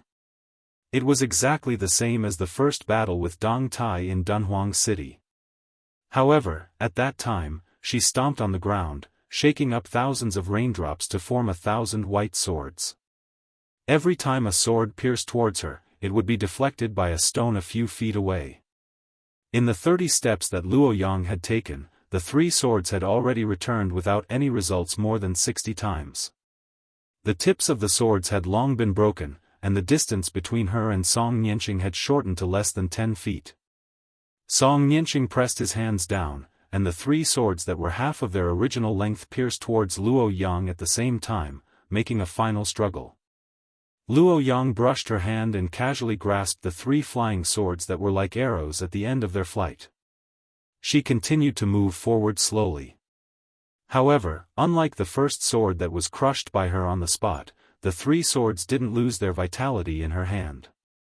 Instead, the sword qi grew like bamboo shoots after the rain, thriving and thriving. Luo Yang looked down as she walked slowly. Even though she sensed the scene of a snake devouring an elephant in her hand, she didn't have any response. The sword qi of the three swords took root in her palm. Song Nianqing squinted his eyes and snapped his fingers. That old horse was familiar with its owner's habits. It trod lightly on its hooves and came to the side of the elderly man. Song Nianqing took out the only sword with a sword tassel among the 14 swords. The sword's body was as clear as a mirror, which was why it was named Zhao Dan. Back when he ascended Marshal the Arch City with the 12 swords, Song Nianqing was just a rookie of the sword forest that had just entered the pugilistic world. Wang Xianji was already recognized as the world's #1. However, when did Song Nianqing take a step back? The Zhao Dan in his hand was the first sword that Song Nianqing had personally forged after going into seclusion. Every swordsman was a swordsmith. They had to forge their own swords in the sword furnace. Although the sword pool had millions of swords, they were only used to remember the ancestors. Ever since Song Nianqing, the sword pool didn't allow any of the sect's juniors to revere the past and belittle the present. This was why many visitors to the sword Dao all sighed that the sword pool no longer has any ancient swords. With the Zhao Dan in his hand, Song Nianqing's heroic spirit was overflowing. His sword heart was even clearer. The white-clothed woman walked forward step by step. It seemed like she didn't take the initiative to make a move. She was forced by the situation. However, Song Nianqing wasn't relaxed. She didn't stop at each step. The more leisurely she walked, the greater the disturbance it caused to Song Nianqing's mental state. Song Nianqing didn't take any other swords and only took the Zhao Dan. Wasn't this a sign that he valued that woman? Chapter 850. While Song Nianqing was accumulating his power, he looked at the woman of unknown origin. The previous 3 swords were named Time, Place, and People. They were specially designed to deal with Xian Qi and even celestial state masters. They could forcibly absorb Qi and become stronger when faced with a strong opponent. Every time Song Nianqing comprehended a move, he would forge a new sword. He had been diligent in forging and nurturing swords all these years. He had poured a lot of effort into each of the 14 swords, complemented by original sword moves. They were all worthy of being called new swords. They were truly unprecedented. If an opponent of the same state underestimated him, he would definitely suffer a great loss. Song Nianqing had originally hoped to nurture 20 swords in his life and leave the final battle to Dong Tai or Wang Xianji. However, he could not disobey the emperor's order. He had to break out of seclusion and wander the Jianghu in a green robe with swords. However, he did not think that the crown prince of Bailiang could bear the 14 swords. Song Nianqing suddenly widened his eyes. Time, place, and people. What's the harm in giving them all to you? The woman in white sneered. Her qi poured into the 3 swords like a flood. The purple, yellow, and white sword qi, as thick as an arm, circled wildly in her palms. The 3 swords suddenly cried out. It was a happy thing for a hungry man to eat his fill. However, if he died from eating too much, it would be a tragedy. The 3 shockingly chaotic sword qis instantly vanished into thin air. Song Nianqing exclaimed, "What a celestial state! Good, good, good!" The 2 were only 70 or 80 feet apart. Instead of being angry, the sword pool sect master smiled. He closed his eyes and gently touched the sword of courage in front of his chest with 2 fingers. He muttered to himself, "Old brother, the 7 swords who walked in front of you didn't die in vain." Luo Yang clapped her hands and laughed. "Dongyue's sword pool has hundreds of years of history and this is all you've got?" Song Nianqing did not open his eyes. He smiled and said, "Watch me carry the lamp to see the world." The old man in a green robe handed out his sword. The next scene was not shocking. In the eyes of outsiders, it would only be funny. It was like a child who had just started to practice swordsmanship. He could barely lift the heavy sword in his hand and staggered around. His steps were messy and the momentum of his sword was distorted. Although his figure and sword moves were chaotic, his speed was extremely fast. In the blink of an eye, the distance of 70 to 80 feet had been reduced to a distance of 2 sword moves. When people practiced swordsmanship, their seniors and great teachers would always advise them not to be controlled by the sword. That kind of swordsmanship would never amount to anything. Song Nianqing, who could be counted as one of the few great grandmasters in the way of the sword, did the opposite. He moved with his sword. There was no majestic sword aura that surged like a bull, nor was there a vast and righteous sword will. Just like that, he arrived in front of Luo Yang. Luo Yang frowned and shot out a palm. Under the influence of the sword of Zhao Dan, Song Nianqing actually dodged Luo Yang's palm. The tip of his sword was aimed at her shoulder. For the first time, Luo Yang left the central axis of the street. She took a step sideways and pinched the tip of the sword of Zhao Dan with 2 fingers. Before Luo Yang could exert her strength, the tip of the sword twisted. Song Nianqing's body spun and a splendid sword flower blossomed. Luo Yang flicked her finger. Song Nianqing withdrew his sword and turned half a circle to attack Luo Yang's back. This time, Luo Yang did not attack. Her feet did not move and her body fell backward. The sword had clearly missed, but the sword chi exploded like a firecracker where Luo Yang fell. Luo Yang's feet were still on the ground, but she turned her body to the left and barely dodged the sword chi. However, Song Nianqing did not show mercy. His long sword continued to entangle endlessly. For a moment, the sword chi around the two of them was like a cloud. It was too much for the eyes to take in. Luo Yang finally took a step forward. The sword chi of Zhao Dan in Song Nianqing's hand also began to show its magnificence. The ground of the street and the buildings on both sides of the street were smashed into pieces. Dust rose everywhere. Luo Yang walked and stopped, allowing the majestic sword chi to wreak havoc. She smiled and said, "It seems to be traceless, but in fact, it follows the winding of the world's dragon veins. It can be said that I have touched the threshold of the celestial state." The two of them resumed Luo Yang's position in the south of the northern Song dynasty. The demoness in white who disturbed the Jianghu of Beimang and Liang held the sword to her neck tightly. Song Nianqing suddenly opened his eyes and shouted angrily. He took a step forward and pushed the tip of the sword 3 feet forward.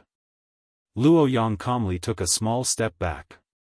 The tip of the sword was less than 2 feet away from her neck. The abundant upstanding chi that came out of the sword messed up 2 strands of hair on her temples. Her sleeves fluttered as she held the sword. Luo Yang, who was not flustered at all, ignored the blood flowing from her palm. She looked straight at Song Nianqing and said with a smile, "Where did you get so many celestial state fingers? Get out." Luo Yang held the sword edge tightly and pushed it back. Song Nianqing, who refused to give up the sword, was hit in the heart by the sword hilt.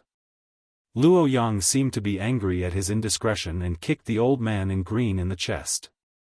The cloth shoes were worn thin by the ground. Song Nianqing, whose feet were off the ground, was almost at the same level with the sword. He pushed the tip of the sword 2 feet away from the woman in white's neck. "I gave you an inch and you wanted a mile." Luo Yang actually moved the tip of the sword 1 foot closer to her neck. She sneered and then slapped down with her palm. She directly broke the long sword with her palm. Since the sword was broken, Song Nianqing had to retreat. Luo Yang did not bother to beat a drowning dog. She casually threw away the broken sword and let Song Nianqing rush back to the old horse with the sword. Song Nianqing was hit in the heart by the sword hilt and kicked.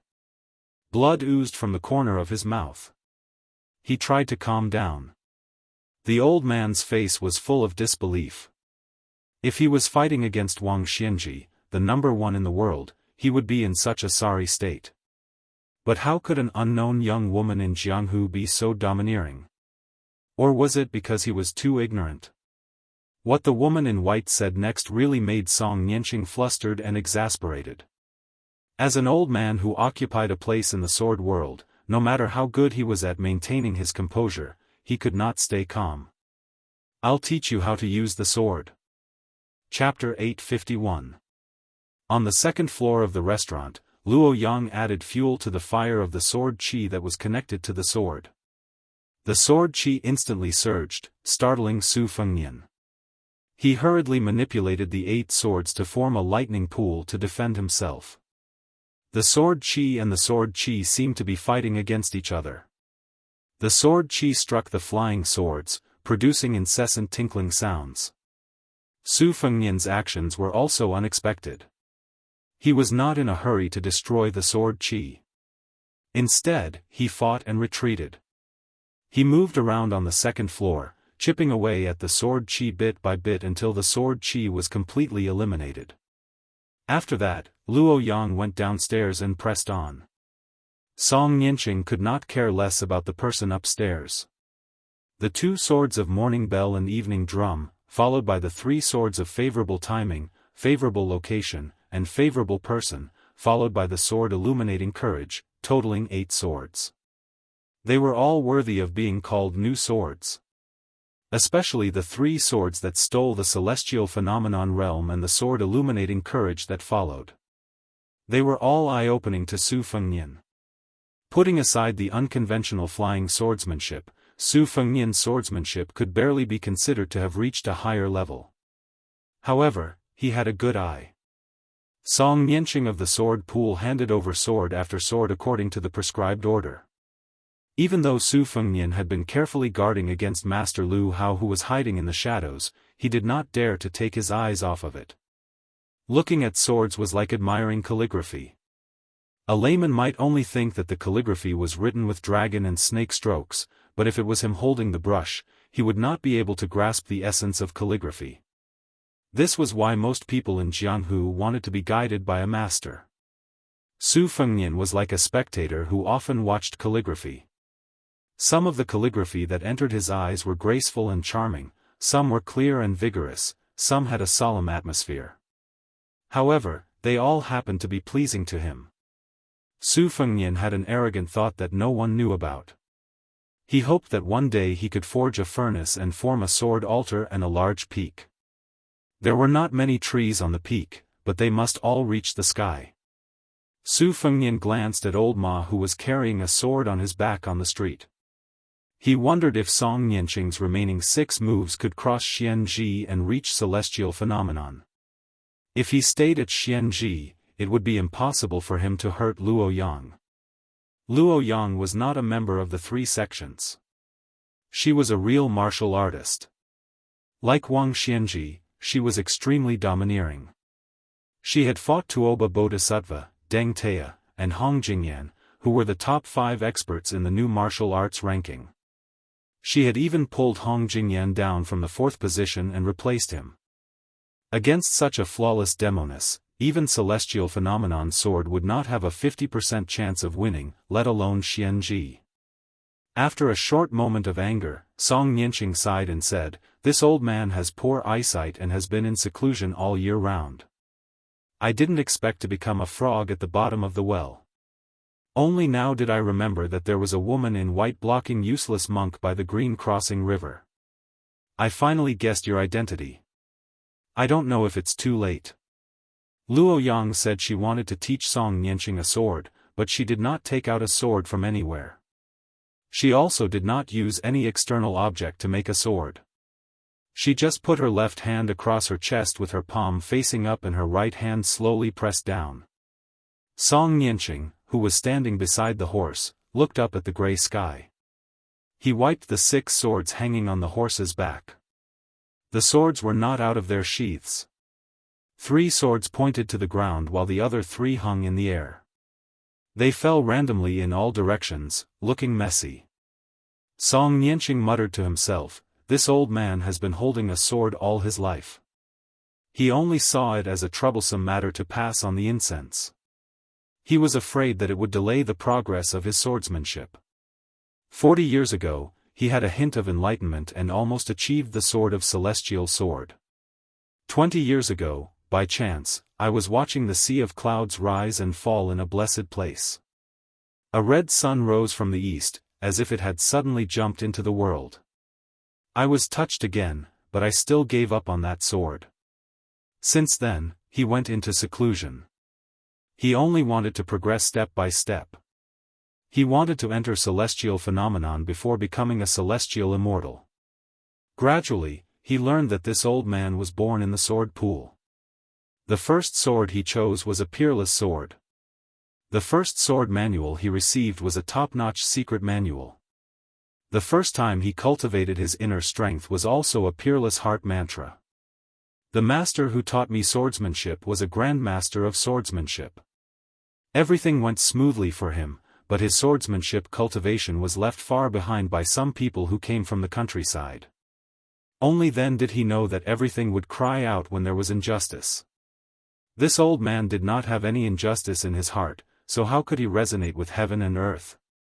Luo Yang did not care about Song Nianqing's enlightenment, nor did she care about the 6 swords standing between heaven and earth. Her palms seemed to be pressed together, but there was still a gap. A vision of heaven and earth. Su Fengnian sucked in a breath of cold air. The highest point in the city was the bell tower of a Taoist temple. The sharp eaves of the tower seemed to be pressed down by an invisible celestial being and snapped.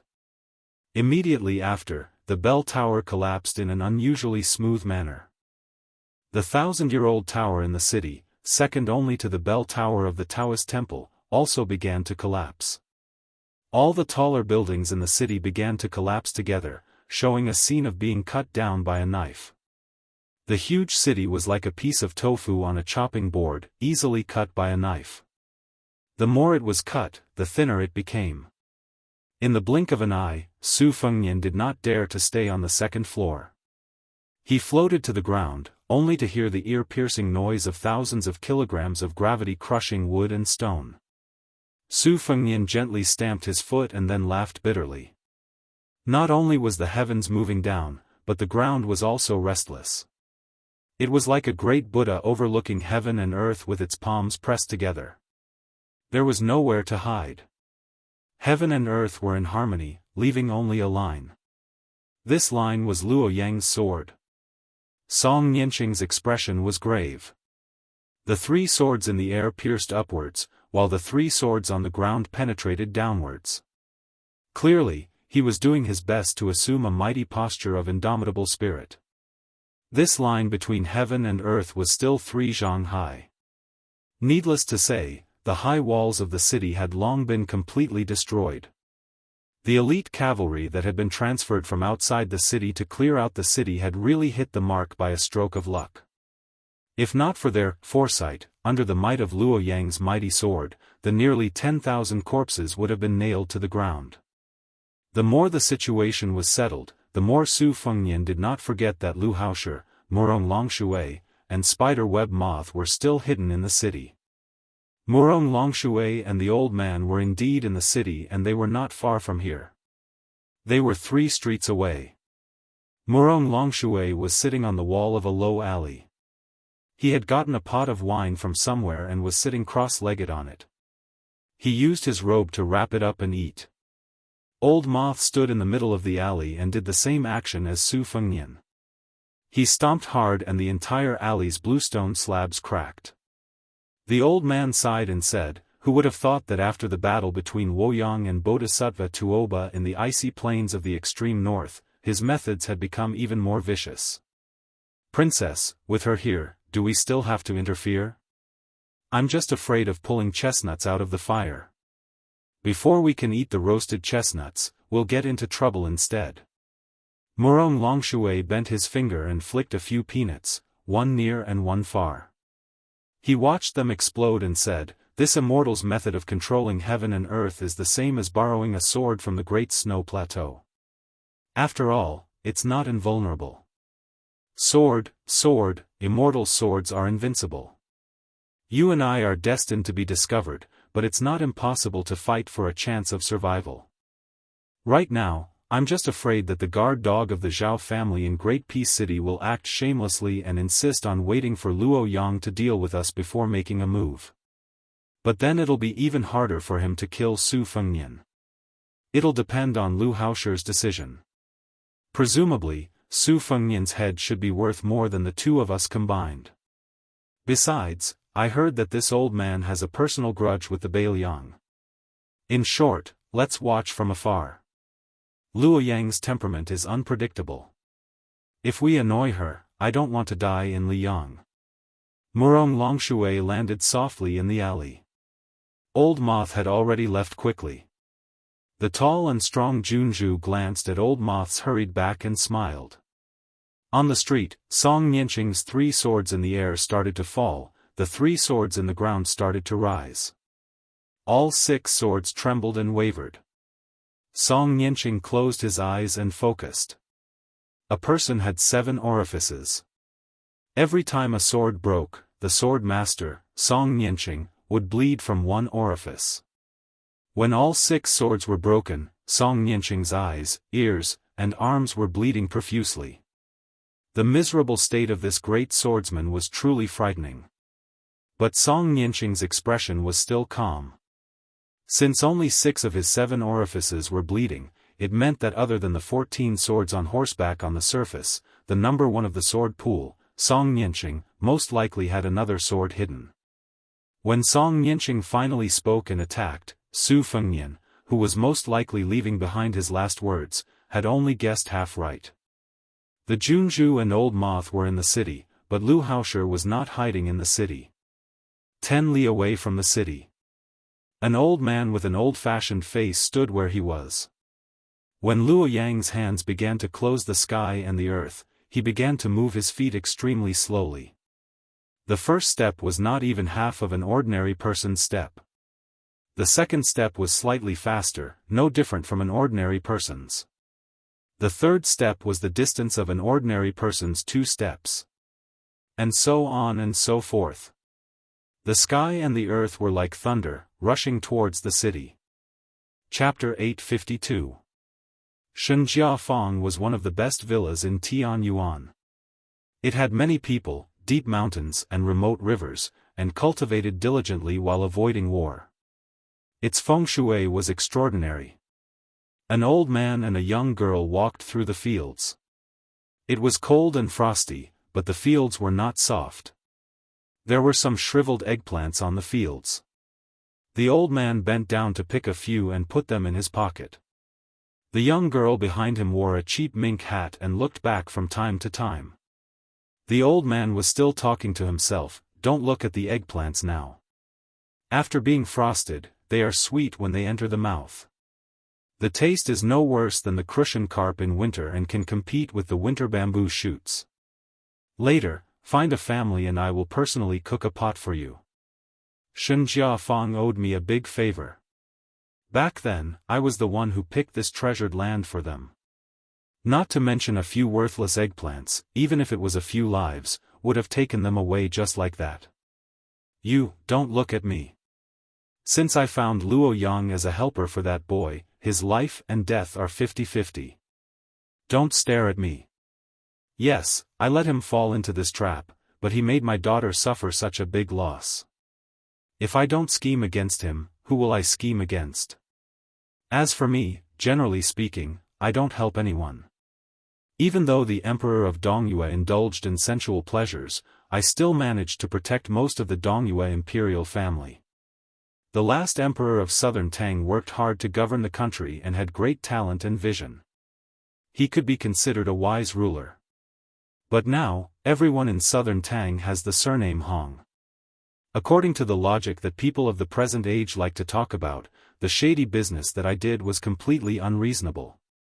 When I asked you to assassinate that boy, I told you that he was unlucky and would die sooner or later. Rather than dying on a woman's belly or in the hands of others, it would be better to die in your hands. At least his body would be intact and there would be a place to be buried. Compared to the thousands of lonely souls and wild ghosts, how could it be worse? It would have been better if the old man didn't say anything. Once he said these principles that were drier than eggplants, the young girl simply stopped walking. She carried the sunflower and looked at the city dozens of miles away. The old man was embarrassed and reached out to grab a handful of sunflower seeds. The young girl twisted her body in a fit of pique and spun around with the withered sunflower, not letting him have his way. The old man was surprised and squinted his eyes. He saw that the city in the distance was swaying in the wind and rain. His sea of chi rumbled and fell, as if heaven and earth were squeezing a line. He sighed and rubbed his daughter's mink hat, and whispered, "It is the heartless people are the most infatuated." The old man didn't get any response. Fortunately, he was already used to it. He weighed the eggplants in his pocket and found that it wasn't enough for lunch, so he picked a few more. Only then did he talk to himself, if the 20 to 30,000 people in the city can't be dispersed in time, Luo Yang's move will incur the wrath of heaven and the wrath of men. The people of the three religions and Longhu Mountain can't even fend for themselves. But according to Li Xiaoxin's temperament of the two Zen temples, he will definitely make a move. Before entering first pin, especially below second pin, there is a simple way to break through the armor. One punch will break through the armor, and one sword will pierce through the armor. It is clear at a glance. But after entering second pin, especially after first pin, there is no such thing as this method is too inflexible. People are alive. Dong Tai's sword can be said to be the pinnacle of swordsmanship. It can easily break through thousands of armors. However, if the person wearing the armor knows martial arts, the power will be greatly reduced. If Wang Xianji wears the armor, even Dong Tai can't easily break through the armor. Could Dong Tai be a beginner in swordsmanship? The sages of the three religions are blessed by heaven. Li Xiaoxin cut the river to send a gift to Daoist sect. If the river water was thrown down, it wouldn't be difficult to drown thousands of Beimeng people. But how could it drown a few second-pin martial artists? This is the reason why the sages of the three religions don't enter the martial arts evaluation. If they want to borrow the power of heaven and earth, they have to act according to God's will. Wang Xianji and Tuoba don't need to do that. In the past 200 to 300 years, there are only 3 cases where the sages of the three religions killed more than one person. The first one was when the Wu family broke through 10,000 cavalry with 9 swords. The second one was when Li Chungang broke through 2,600 armors with 1 sword. The last one was when Luo Yang went south not long ago. Not only were the opponents fully equipped with armors, but they were also skilled in martial arts. Especially the latter two, after reaching the celestial state, even if it wasn't as obvious as the sages of the three religions, they would more or less be influenced by fate. Sometimes, killing a nameless pawn would cause more trouble than killing a general. Zhao Go took the lead to send the elite cavalry to drive away the people in the city. This is mostly the idea of Master Lu Hao. An old man who doesn't die is a thief, and a thief is a coward. Master Lu Hao is afraid that Luo Yang will be unscrupulous when she attacks. When the purple thunder strikes, even if Luo Yang bears 70 to 80% of the damage, he will be affected by it. However, he has stayed in the celestial state for too long and is suspected of being a follower of the emperor, so he will still be punished. You should know that the saying that those who don't know are not guilty is most suitable for those in the celestial state. The people of the three religions, because they know too many secrets of heaven that they can't reveal, have their hands tied. Luo Yang's time in the celestial state is relatively short, and she is not a member of the three religions, so she can do whatever she wants. The girl squatted on the ground and silently kneaded the mud. Huang Longshi, who occupied the top 3 ranks of spring and autumn, exhaled a mouthful of fog and said softly, "Those who don't know me ask what I want. Who knows who I am? Sun Ping knows the half-tongue of Great Peace City, but we have different ideals and paths. Li Shan, the poison warrior of Beiliang, knows, but 2 tigers cannot live on one mountain. There is no place for him in Liyang. Nalan Yusi also knows, but he is born the opposite of me. The scholar rules the country, the scholar rules the world, and the scholar brings disaster to the country. These three people each have their own desires, and I'm afraid this is the last bright time for the strategists. In the future, we won't be able to see such a scene of our generation of scholars turning the world upside down. In the future, the scholars are all actors in the imperial family. The old man with a full bag of eggplants smiled and said, "The backbones of the scholars of spring and autumn are crooked, I want to straighten them out. The martial artists of spring and autumn use their power to restrict, I want to destroy thousands of secret manuals, put reins on them, and turn wild dogs into domestic dogs. I want to teach the world in the next few hundred years, there won't be any Jianghu green-robed men wielding swords, there won't be any Earth Immortal dynasty traveling to the North Sea and sunset at Jianghu, and there won't be any Daoist ascending to the heavenly gate on a crane." The girl, Jia, laughed. Huang Longshi suddenly laughed self-mockingly. "In the past, Li Xiaoxin scolded me for thinking that I was righteous even when I farted. He scolded me well." The girl's stomach rumbled with hunger. The old man laughed and took her to the village. The Shen family did not know Huang Longshi's true identity and only thought that he was a mysterious celestial alchemist. In the past, Huang Longshi had pointed out the right path, allowing the Shen family of southern Tang to escape a disaster and leave behind this bloodline. Even the genealogy of the family's lifeblood was written by Huang Longshi himself. When the elders of the imperial family in the village heard that their benefactor had come to visit, they insisted on setting up a feast. However, Huang Longshi did not agree and only borrowed a kitchen and a jar of wine to be alone with his daughter, Jia. The old man personally cooked and fried a carp and a plate of eggplants. The old man did not eat much and only drank a few cups of wine before he became drunk. The room was dim and the candlelight swayed. The old man rested his head on the table with drowsy eyes. When he closed his eyes, his tears were faintly discernible. He murmured softly, "1,000 years of affairs with banana deer, I dream of butterfly dreaming of me." Chapter 853. The little girl took off her warm mink hat and gently put it on the old man's head. She rested her chin on the table and looked at the sleeping old man, lost in thought. In the city, both sides were in high spirits. The world only left a line to form a sword. Luo Yang, the world's #1 devil, performed an unprecedented sword move in the celestial state. Song Nianqing's ears, eyes, nose were bleeding, but he kept his mouth shut. In the city, the broken swords were still intact. Under the support of the round sword embryo, 6 sword chi as thick as an adult man's thigh stood between heaven and earth. There was a faint sound of bells and drums, melodious and surging. The line between heaven and earth was like grinding a millstone, and the gap was only the height of a person. Sand and pebbles were flying in the dark, but it still couldn't destroy the 6 sword embryos on the spot. This time, the master of Sword Pool, who didn't put on airs, only changed into a new pair of plain green cloth shoes. At this time, the soles of the shoes made of many layers of white cloth were mostly worn out, which made Song Nianqing feel a little regretful. In this life, he focused on the sword Dao and never had any romantic feelings. He didn't know why he and the woman who married into Sword Pool had stopped at treating each other with respect. But for some reason, in the face of a great enemy and on the line of life and death, he remembered the night when he lifted her veil and her shy face under the candlelight.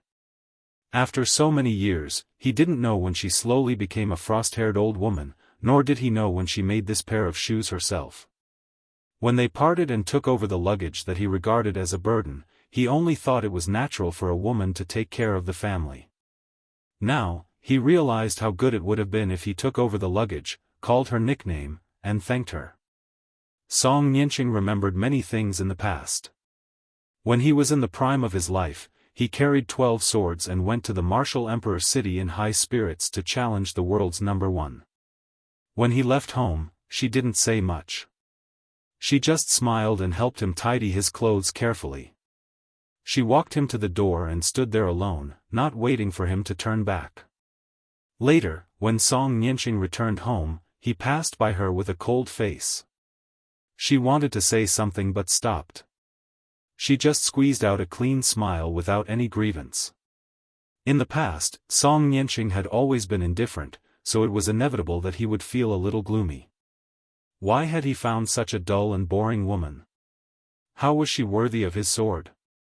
This fatal absent-mindedness should have caused Song Nianqing's accumulation of power to be thwarted. Unexpectedly, in that moment of absent-mindedness, for the first time in his life, he felt guilty. Song Nianqing only felt that his sword heart was as clear as glass in that instant. Outside the city, there were originally more than 100 sword pool swordsmen carrying huge sword sheaths on their backs. Before Luo Yang made her move, they had already begun to gallop around the city. Wherever they passed, flying swords would fly out of their sheaths and float in the air outside the city walls, stopping and not falling. Outside the city, there were already nearly 1,000 swords hanging in the air. The sword formation was majestic, the sword momentum vast and mighty. But the swordsmen of Sword Pool who had reined in their horses looked at each other in dismay. Because the swords hanging outside the wall had all fallen to the ground at the same time. Without the guidance of the Qi, the sect master seemed to have given up on the idea of using the sword formation. But this sword formation should be the sect master Song Nianqing's hidden 14th sword. With the sect master's temperament, it was impossible for him to choose to wait for death in the face of a strong enemy. Since the sect master had always regarded Wang Xianji, the martial emperor, as the last opponent in his life, even if he encountered a rare strong opponent in the city, he would not end up like this. For a moment, the swordsmen who had stopped were at a loss and felt a strong sense of crisis. But when the swordsmen of Sword Pool successively perceived the increasing strong sword intent in the city according to their realm, they were pleasantly surprised. Song Nianqing lowered his head and took a deep look at his shoes. He smiled slightly, allowing the 6 wisps of sword chi to vanish in the millstone and the flying wood and rolling stones to hit his face. He gently stepped on the only intact street under his feet and heavily spat out a mouthful of turbid air. Finally, he could not suppress the blood surging in his throat and spat it out in front of him. Soon, it was covered by dust and disappeared. Song Nianqing said softly, "It's time to go to Jianghu for you." Song Nianqing stepped on the ground and began to run wildly. The last sword was also the last time he went to Jianghu. Song Nianqing himself was the sword. Song Nianqing's sword collided with Luo Yang's sword. Song Nianqing's clothes and skin seemed to have been cut into pieces and began to turn into a bloody mess. But this sword Dao Grandmaster did not feel it at all. He laughed heartily and flashed across a green rainbow. He gave up the mighty sword formation of 1,000 swords in exchange for a sword Immortal sword that seemed inexplicable to others. This sword could be said to be invincible in the world. It tore apart Luo Yang's heaven and earth. The world was dark and cloudy. Song Nianqing's sword Qi was like a painting of an immortal riding a dragon. Song Nianqing himself could not be seen. Only the sword Qi, lightning, clouds, and rain could be seen. Luo Yang, who did not expect Song Nianqing to have such a sword, held her breath and concentrated. Her Qi circulated 800 miles in an instant. The 3 mystical powers of the Vajra finger and the mysterious celestial phenomenon fused together. It was obvious that she wanted to prove that Song Nianqing's fatal sword could not seriously injure her. In fact, when the two were still several feet apart, Song Nianqing was already on the verge of death. But the sword Qi was still growing and majestic even when he was on the verge of death. Luo Yang pushed out with both hands. Her sleeves were torn and her hair fluttered in the wind. As if she was wrestling with a dragon, her feet kept slipping back. At this critical moment, outside the city, a bolt of lightning exploded into the city. It was so fast that when the lightning entered the city, 2 riders of the sword pool were lifted off the ground and flew into the city. The lightning broke through the wall, but the 2 swordsmen and their horses crashed into the wall that was as tall as a person. With 2 bangs, they turned into 2 pools of blood. They did not have the strength to fight back and died on the spot. Luo Yang turned her head to look to the east with difficulty. There was a trace of unwillingness and anger in her eyes. The lightning, which was well versed in the resonance of heaven and earth and was thus well hidden, arrived in the blink of an eye. Luo Yang did not expect that Song Nianqing would risk his life to use the Immortal sword. She also did not expect that Lu Haoshi would point his spear at her from the beginning, instead of the guy who wanted to kill her in the Liyang imperial court. Luo Yang gritted her teeth. The two blue and red fish tried their best to reveal a small part of their ethereal body, trying to block Lu Haoshi's timely sneak attack. A white shadow rushed to Luo Yang's side almost at the same time as Lu Haoshi, forcibly withstanding the full force of the Celestial State's attack. Even if this reckless guy only won a blink of an eye, Lu Haoshi had already brushed past Luo Yang and the sword Qi. Lu Haoshi was furious. After weighing the pros and cons in his heart, he did not chase after the white-clothed devil who had lost the best opportunity to severely injure him. Instead, he rushed toward the little bastard who ruined his good plan. From the center of the city to the west of the city, the back of the figure crashed through many walls. In front of the last wall, Lu Haoshi's 5 fingers formed a hook, as if grabbing something from the body of the person, while his other hand punched out, smashing the guy from inside the city to outside the city. With a cold face, Lu Haoshi crushed the qi in his hand, which was faintly visible like a lotus swaying in the wind. He sneered, "You overestimate yourself. You dared to ruin this old man's plan of killing 2 birds with 1 stone. This old man not only wants you dead, but also wants you to lose everything before you die." The ear-piercing scream of a woman came from inside the city. It was so sad that it made Lu Haoshi's heart palpitate for no reason. Chapter 854. There are 2 more chapters for today. A person suddenly broke through the wall and left the city. The swordsmen who had just picked up their swords from the sword pool outside the wall were startled. After recognizing the young man's unfamiliar face, they felt relieved. At first, they thought it was the top 3 swordsmen in the world who had been beaten out of the city. This time, they had left the sword pool in full force. A small group had followed Li Yibai to the Swift Snow Mountain Villa, while a large group of elites had followed the sect master on a secret mission. When they got close to the city, they took turns to pass a portrait. The sect master's order was simple and comprehensive. If they saw the person in the portrait, they would be killed without mercy. The nearby swordsmen on horseback also quickly gathered around. As the sword sect's unique sword-flicking mystic skill sounded, more and more swordsmen rushed over. The person in the portrait seemed to be seriously injured. After struggling for a while, he still could not stand up and sat on the ground. His face was haggard and his complexion was obscure. It was obvious that he had fallen into a miserable state where his soul, essence, qi, and spirit were violently fluctuating. He did not pay attention to the swordsman of Sword Pool who had shrunk the encirclement. He clenched his fists and stared at the old man in embroidered clothes on the other side of the hole in the city wall. He had lived a comfortable life in the most virtuous city in the world all year round and held a high position. The old man's aura was strong. The difference between the aura inside and outside the city was obvious. In the dim light, Master Lu Hao, who was not inferior to the young man in the north, slowly walked out, making the people of Sword Pool feel suffocated. Only a few people with the best cultivation of swordsmanship managed to stop their mounts from retreating. Most of the swordsmen involuntarily followed their horses and retreated. Master Lu Hao sneered in his heart. This kid had been shrewd and sneaky for more than 20 years. He even managed to leave the great peace city alive.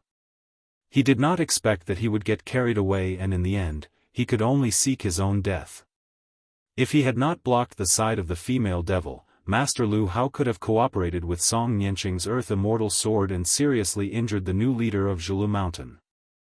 If this kid had been smarter, he would have fled the city earlier and allowed Luo Yang to hold him and Song Nianqing back. Although there was a slim chance of survival, there was still a slim chance of survival. Since this kid did not want to die, Master Lu Hao would not be courteous to him. During the 4 to 5 li journey, Master Lu Hao, who was a master of celestial state, not only dispersed the kid's vigorous chi that was desperately protecting his body, he also took the opportunity to pull out the half-open big yellow lotus from his dantian.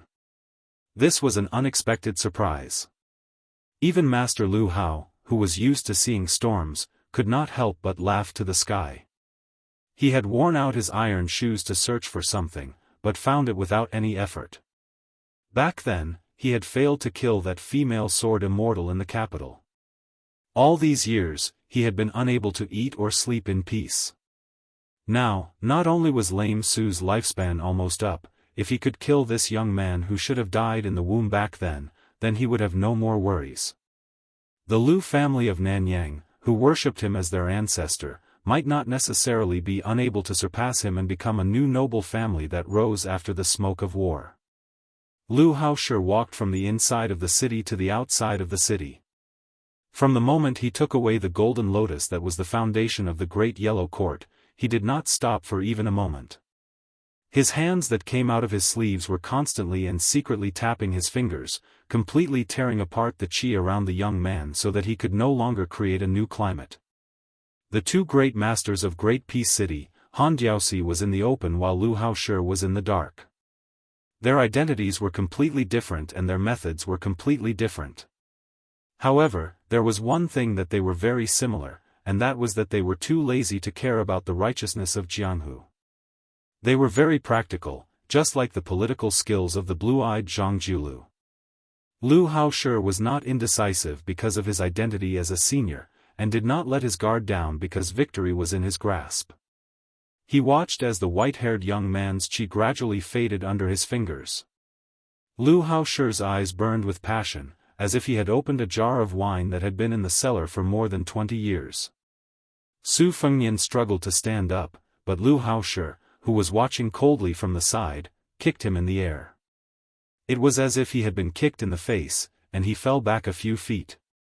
Lu Haoshi continued to move forward. Every step he took seemed to be very casual, but in fact, it would affect the weather of heaven and earth. As he stepped heavily on Su Fengnian's body and chaotic chi, Lu Haoshi calmly said, "The otherworldly item that helped you in Great Peace City swallowed the purple gold chi of the first heavenly master of Dragon Tiger Mountain at the Spring God Lake. Right now, it is full and has not finished digesting it.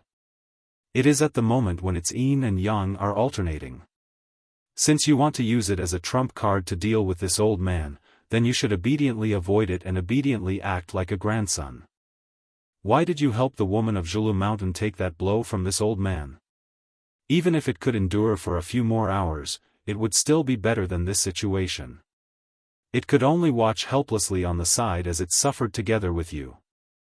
It could only continue to instill cultivation into you in a futile attempt to prolong its life, allowing this old man to step on both your body and its soul. Although this old man has killed countless people in his life and has countless famous experts, it is still the first time he has killed a celestial phenomenon expert so casually by working together with that human cat. How interesting." Lu Haoshi continued to move forward step by step. Every step he took, Su Fengnian would let out a muffled sound, and a cloud of dust would rise. Lu Haoshi stopped and stomped heavily on the ground. Su Fengnian's body immediately sank into a large pit. The swordsman from Sword Pool, who had taken the initiative to move away, only saw a hand at the edge of the pit. It was covered in blood, and it was unwillingly reaching out inch by inch. Lu Haoshi, who was cautious by nature, sent a secret message to Shirmu. He smiled and said, "I heard that you, the crown prince of Beiliang, rushed to Beimang alone. Along the way, you killed many people, including Xia Ling and Diwu Raccoon. When you returned to Liang, during the assassination at Iron Gate, which affected the situation in the capital, even Yang Taisui was killed by you. You must be very smart, but how could you, with such a smart brain, take the initiative to be kicked by a donkey? For a she-devil of Beimang, who has no relatives or friends, you even gave up the hereditary position of the king of Beiliang? You don't even want the 300,000 iron cavalry of Beiliang?" Lu Haoshi twisted the tip of his foot, and blood splashed out of the hand that reached out of the pit. The old celestial phenomenon expert sneered and asked the third question in a sinister tone, "You don't even want to avenge your mother?" Chapter 855. Su Fengnian could almost only hear the sound of his own heavy breathing. Lu Haoshi's 3 questions caused his eardrums to vibrate, and it was as if a bell was ringing in his heart. Su Fengnian did not dare to cut off the telepathic connection with the red-robed otherworldly item. It was not because he was afraid of death, but because he was afraid that Suing would be stubborn and die before him. After breaking the wall and falling to the ground, he had a hidden thought. He hoped to use the opportunity to temper the purple-gold fate in Su Ying's body. Not only could he stall for time, but he could also let Suing recover her realm in advance. Unexpectedly, Master Lu Hao was a cunning old fox. Every step he took was full of mysteries. He only hurt Su Ying's skin but not her skin. He was indeed the old tortoise who had been hiding for the longest time in the celestial state. Su Fengnian turned over and lay flat in the pit. He forcibly cut off his connection with Su Ying's spirit and looked at the gray sky. His vision was blurry. Ever since he picked up the saber again, as long as he was determined to achieve something, he would advance step by step. He was afraid of death, so he did everything he could to cultivate the saber and nurture the sword. After reaching the first rank of Vajra, he obtained the Great Vajra, Pseudo-Finger Mystery, and used all his fate to enter Pseudo-Celestial State. He stumbled his way up and fell again and again. There were gains and losses, and he did not even have the time to be complacent. Now that he suddenly looked back, he realized that he had achieved many feats that he did not even dare to imagine before he started practicing the saber. Su Fengnian slowly closed his eyes and thought of something Su Xiao said. No one deserved to die from the beginning, and no one could not die. Su Fengnian's mind suddenly flashed with a picture of the spring god lake that he desperately wanted to remember but could not. Su Fengnian, whose consciousness was blurred, was instantly immersed in it as if he was in the picture. It was a boundless autumn with golden wheat as far as the eye could see, and a gentle breeze blew. On a small path, there was a woman walking in front. She stretched out her slender hand and gently brushed the wheat, leaving an unforgettable back view. Su Fengnian's body somehow had a lofty feeling that the great Qin kingdom was destined to last forever. Su Fengnian looked down and held a heavy wheat in his hand. He suddenly raised his head, and the woman happened to turn her head. Just as he was about to see her face, the picture suddenly shattered and everything disappeared with the wind. He reached out to grab her, but the harder he tried, the more he failed. He only heard 2 words with a strange accent and yet contradictory as if he had heard them thousands of times. Huang Longshi, who was clearly dead drunk, slowly opened his eyes. The candlelight burned and occasionally made a faint sound like soybeans cracking. His daughter had long disappeared. The old man sighed in his heart. After he was chased out of the Shangyin Academy, he had told the emperors and ministers of the Spring and Autumn Kingdom countless hateful things. Unfortunately, they all loved to listen to him and were intoxicated. However, he had finally found a daughter who was willing to listen to him speak the truth, but she did not like to listen to his nagging. Huang Longshi poured himself a bowl of wine and took a sip. He picked up a very tasty braised carp with his chopsticks. Of all the flavors, spicy was the most important. If it was not spicy, it would be tasteless. This time, he acted as a matchmaker for Zhulu Mountain and West Chu. He acted as the middleman. Chao Chongqing was the guest of Zhulu Mountain, while Zhulu Mountain provided money and manpower for the restoration of West Chu. He was busy, but it was only to delay the opportunity for the Zhao family to unify the world. Huang Longshi knew that everything he had done in this life was just to take advantage of the situation. Huang Zhentu, Wang Mingyin, Xianyuan Dandan, Li Chungang, Yang Taisui, Han Shengxian, Song Nianqing, including Lu Haoshi, Zhao Huangqiao, Gu Jiantang, and so on, who most likely would not have a good ending. Counting with one's fingers, the older generation of Liang Jianghu seemed to have all died in one night. After the peace of the Central Plains, Huang Longshi transferred the fate of the world to Jianghu. The boiling water seemed lively, but it was nothing more than pulling up seedlings to help them grow and draining the pond to catch fish. The imperial examinations flourished. The imperial court, which revered only Confucianism, became more and more disciplined. The Jianghu, which was struggling at death's door, became more and more silent. The common people were at peace. Huang Longsher grabbed the mink hat from his head and glanced at the sunflower on the table. He smiled bitterly and said, "Daughter, why are you joining in the fun? I was still thinking that there was someone left who could clean my grave for me in the future." A young girl ran out of Shenjia Fang, her raven hair slanted.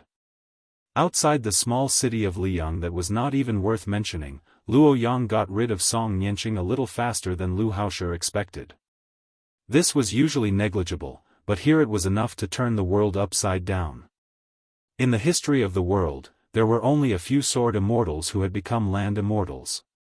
Many sword immortals only had one sword or one move that reached the land immortal realm. Wei Chao, the sword immortal of the previous dynasty, was like this. Song Nianqing's sword was unstoppable. In Lu Haoshi's view, even Wang Xianji and Tuoba would have a headache if they were to fight against it. Song Nianqing's sword was already at the peak of the way of the sword. Lu Haoshi had been influenced by Song Nianqing for a long time in the celestial realm. If he were to encounter it, he could only retreat. That year in Taipan City, the woman who had reached the land immortal realm was able to escape unscathed with that sword. It was enough to show the supreme power of the land immortal realm. Song Nianqing's sword that broke through two realms without any warning was undoubtedly a great harvest for Lu Haoshi. It also made Su Fengnian and the woman in white suffer. In Lu Haoshi's original plan, since he had sensed the existence of Luo Yang, he could only take advantage of the situation. After entering the city, no matter if he killed or seriously injured Su Fengnian, he could only retreat after one attack. Lu Haoshi admitted that he had no chance of winning against Luo Yang, who could combine the heaven and earth into a single line of sword. It was the same when he met her before. However, after she took Song Nianqing's sword without hesitation, Lu Haoshi did not think that there was such a big disparity between victory and defeat. The woman in white gave up the power of the sword that combined the heaven and earth and rushed to Su Fengnian's side. Her eyes were unreadable. Lu Haoshi, who was secretly drawing with his fingers, sneered, "Demon Luo Yang, who ranked fourth in the world, is actually so reckless?" Luo Yang, who had her back to Lu Haoshi, did not say anything. On the wall, a bright vermilion robe finally appeared. The otherworldly item held its head with its 5 arms and grabbed both sides of its face. Its sharp nails drew blood, and it was in so much pain that it could not make a sound. In the city, Song Nianqing, whose body was badly mutilated, staggered and sat on the ground. He reached out his trembling hands and struggled to take off his severely damaged cloth shoes. He gently held them in his arms and died in Jianghu. The black carp that Luo Yang relied on for survival had already dissipated in the sword energy in the city. Another red carp with long whiskers, which was also taken from Emperor Qin's mausoleum, appeared out of thin air. Luo Yang broke all of the dragon whiskers, and the dragon whiskers quickly merged into the blood vessels in her palm. Lu Haoshi suddenly shook his sleeves. Luo Yang in white seemed to be hit hard in the back. After shaking violently, she did not fall. She leisurely exhaled a mouthful of golden mist and said softly, "I won't wait anymore. What you gave me 800 years ago, I will return it to you today. From now on, there will be no Qin empresses or Luo Yang in this world. What will happen to you and her in the future?" Luo Yang bit her thin lips and stopped talking. She let Lu Haoshi's qi hit her back again and again.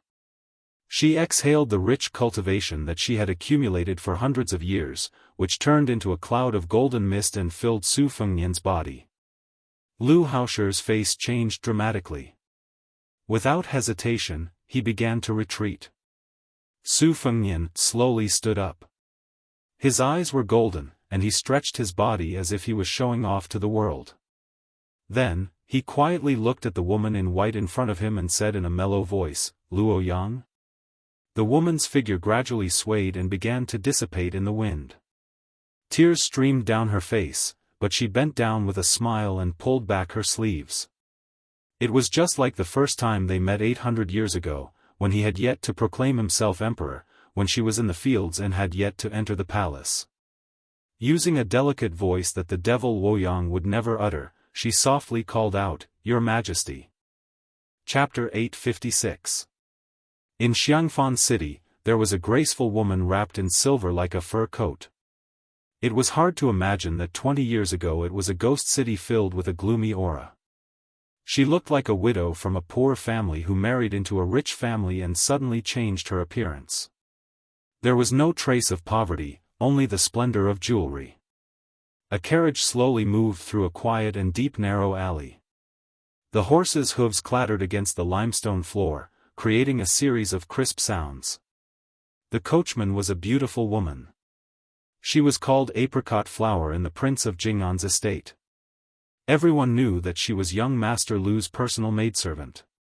As that blind young Master Lu's position in Xiangfan became more and more stable, her status also rose along with it.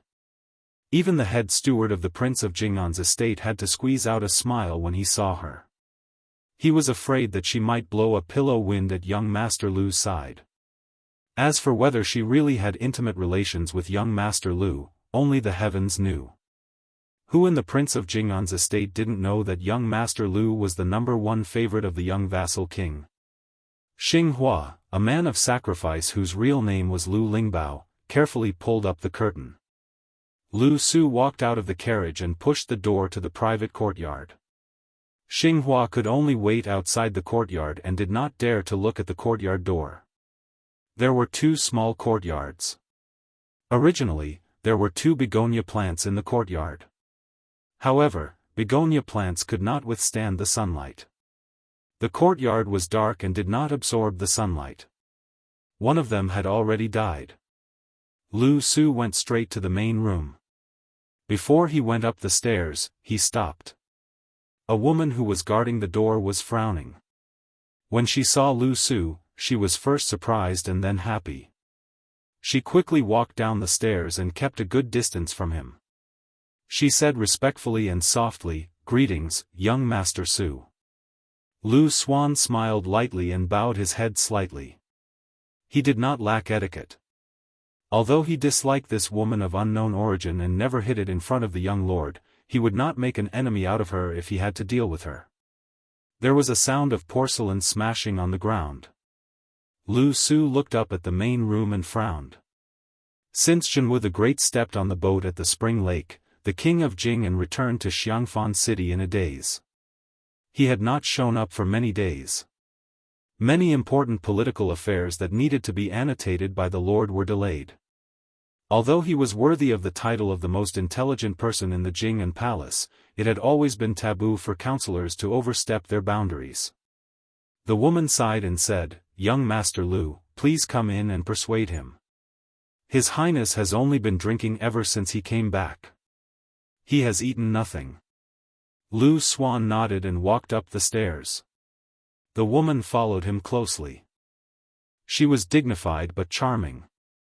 She looked like the princess who died with the king of Jing'an. She gently pushed the door open for Lu Su. In the room, Zhao Sun's hair was disheveled. He was sitting in the corner with his back against the wall. Dozens of wine jugs were rolling around him. He smelled of wine and did not look like a lord at all. When he saw Lu Su, he felt guilty at first and then became angry. He picked up the wine jug with trembling fingers. The jug was empty. The young lord, who was almost as famous as his father in Xiangfan City, waited for a long time but did not get a drop of wine. He threw the wine jug and smashed the only remaining porcelain bottle on the shelf. Lu Xuan was blind but not blind. He was not surprised by Zhao Sun's depression. His Royal Highness had not experienced many twists and turns in his life. After he became the new king of Jing'an, his life was smooth. However, when he was on his way to the top, his dignity was trampled on by the enemy he hated the most. Lu Su did not comfort him. Instead, he turned around and took a new wine jug from the woman.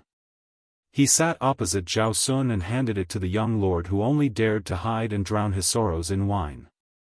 When he heard the woman's footsteps and the sound of the door closing, he said slowly, "Crown Prince Bailiang is really the reincarnation of Jianghu Great Emperor. That is a good thing." Zhao Sun, whose eyes were cloudy, was stunned for a moment. Then he regained some clarity. He took the wine jug and stopped drinking. Instead, he stared at the true backbone of Xiang Fan. Lu Su said calmly, "Back then, the theory of yin-yang and 5 elements was popular in the Shangyin Academy. Huang Sanjia claimed that Liang, who had the fire element, was going to unify the world. The nemesis of fire was water. Bailiang ruled the northwest and had the Wudong mountain which worshipped Jianghu Great Emperor. It was said that 800 years ago, Jianghu Great Emperor came to the world and became the emperor of the Qin dynasty. The Qin dynasty originated from the southern border of Bailiang. This was the reason why the imperial astronomer instigated the case of the white clothes in the capital. For the emperor who did not care about the common people and ghosts, he would rather believe in the change of the dynasty and the change of the 5 elements than not. The old lord is the adopted son of Wang Xianji of the emperor of War City. There was also the disturbance of Jianghu Great Emperor coming to the world at the Lake of Spring. I don't believe that the emperor can sit still. I believe that Wang Xianji can ignore the imperial edict, but I don't believe that Wang Xianji can resist the temptation of fighting with Jianghu Great Emperor. What other competition in the world could be more suitable than the battle with God Yujing, who had walked down from the celestial heavens, as the finale? The imperial court can tolerate His Royal Highness who has already gained power, but it will never accept a king of Bailiang who has ambition and fate. Why don't you make a bet with me on whether Wang Xianji will leave the city in the near future? Zhao Sun's eyes lit up. He did not care about the disrespect in Lu Su's words towards the royal family. He clapped his hands and laughed, "That makes sense. I won't bet, I'll definitely lose." Chapter 857. Lu Xuan stood up and patted the dust off. He said to himself, "A vassal king has been drinking for a few days. What a scandal. You are not afraid of being laughed at by Lu Su, but are you not afraid of being laughed at by women? I have only heard that men like to puff themselves up in front of the women they like, but I have never heard of a man pretending to be a coward in front of a woman." Zhao Sun smiled in relief, but he was still a bit embarrassed. Fortunately, the blind scholar could not see it. Zhao Sun put down the flagon and stood up abruptly. He straightened his messy clothes. Outside the house came a man's deep voice and suppressed coughing. Zhao Sun hurriedly opened the door. He did not even look at the face of the prince's mansion's men of sacrifice. He directly took a section of the secret letter that was secretly delivered to Jing and Palace by a carrier pigeon. After opening it, his face turned red and his handsome face was so excited that it was twisted. He read the few words of the secret letter several times before he clenched it tightly in his hand. He turned around and walked quickly to hug Lu Su. He laughed and said, "Mr. Lu really can predict the future. He is not inferior to Huang Sanjia. He is out of the city." The woman standing far away in the courtyard secretly looked over and happened to see the handsome face of the blind man who seemed to have everything under control. She did not know why, but her intuition told her that Mr. Lu, who was smiling peacefully, was not smiling. In the Shen family square, which stood aloof from worldly affairs, smoke rose in spirals from kitchen chimneys and the sound of chickens and dogs. A Confucian in a green robe with white hair on his temples walked in. He looked elegant and graceful. When he was young, he must have been a handsome man who could make many women fall in love at first sight. He stood quietly under a row of lush fengshui trees at the entrance of the village, as if he was looking for someone. Huang Longsher walked out of the house and looked at each other. Huang Longsher hesitated for a moment but still walked toward the old man in green robe. They stood together at the entrance of the village. The curved river gurgled. The scholar in green robe chuckled and said, "A few years ago, I secretly looked through the Shen family's genealogy records. Your handwriting is still the same as when you were studying at the Shangyin Academy.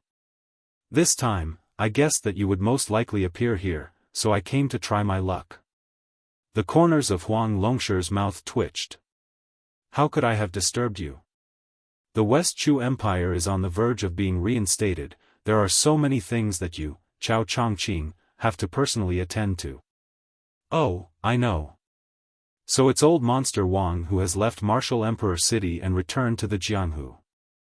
But since it was this old monster who was going to deal with that pitiful worm, even if you, Chao Zhongqing, were a saint, you still wouldn't be able to stop him. Unless Deng Taya returns from the Eastern Sea, and if he is willing to join hands with you to resist the enemy. However, if you really anger Wang Xianji, no matter who he wants to kill, even the Heavenly King can't do anything about it. Even such a monster that appears only once every 500 years is qualified to fight with Ancestor Lu.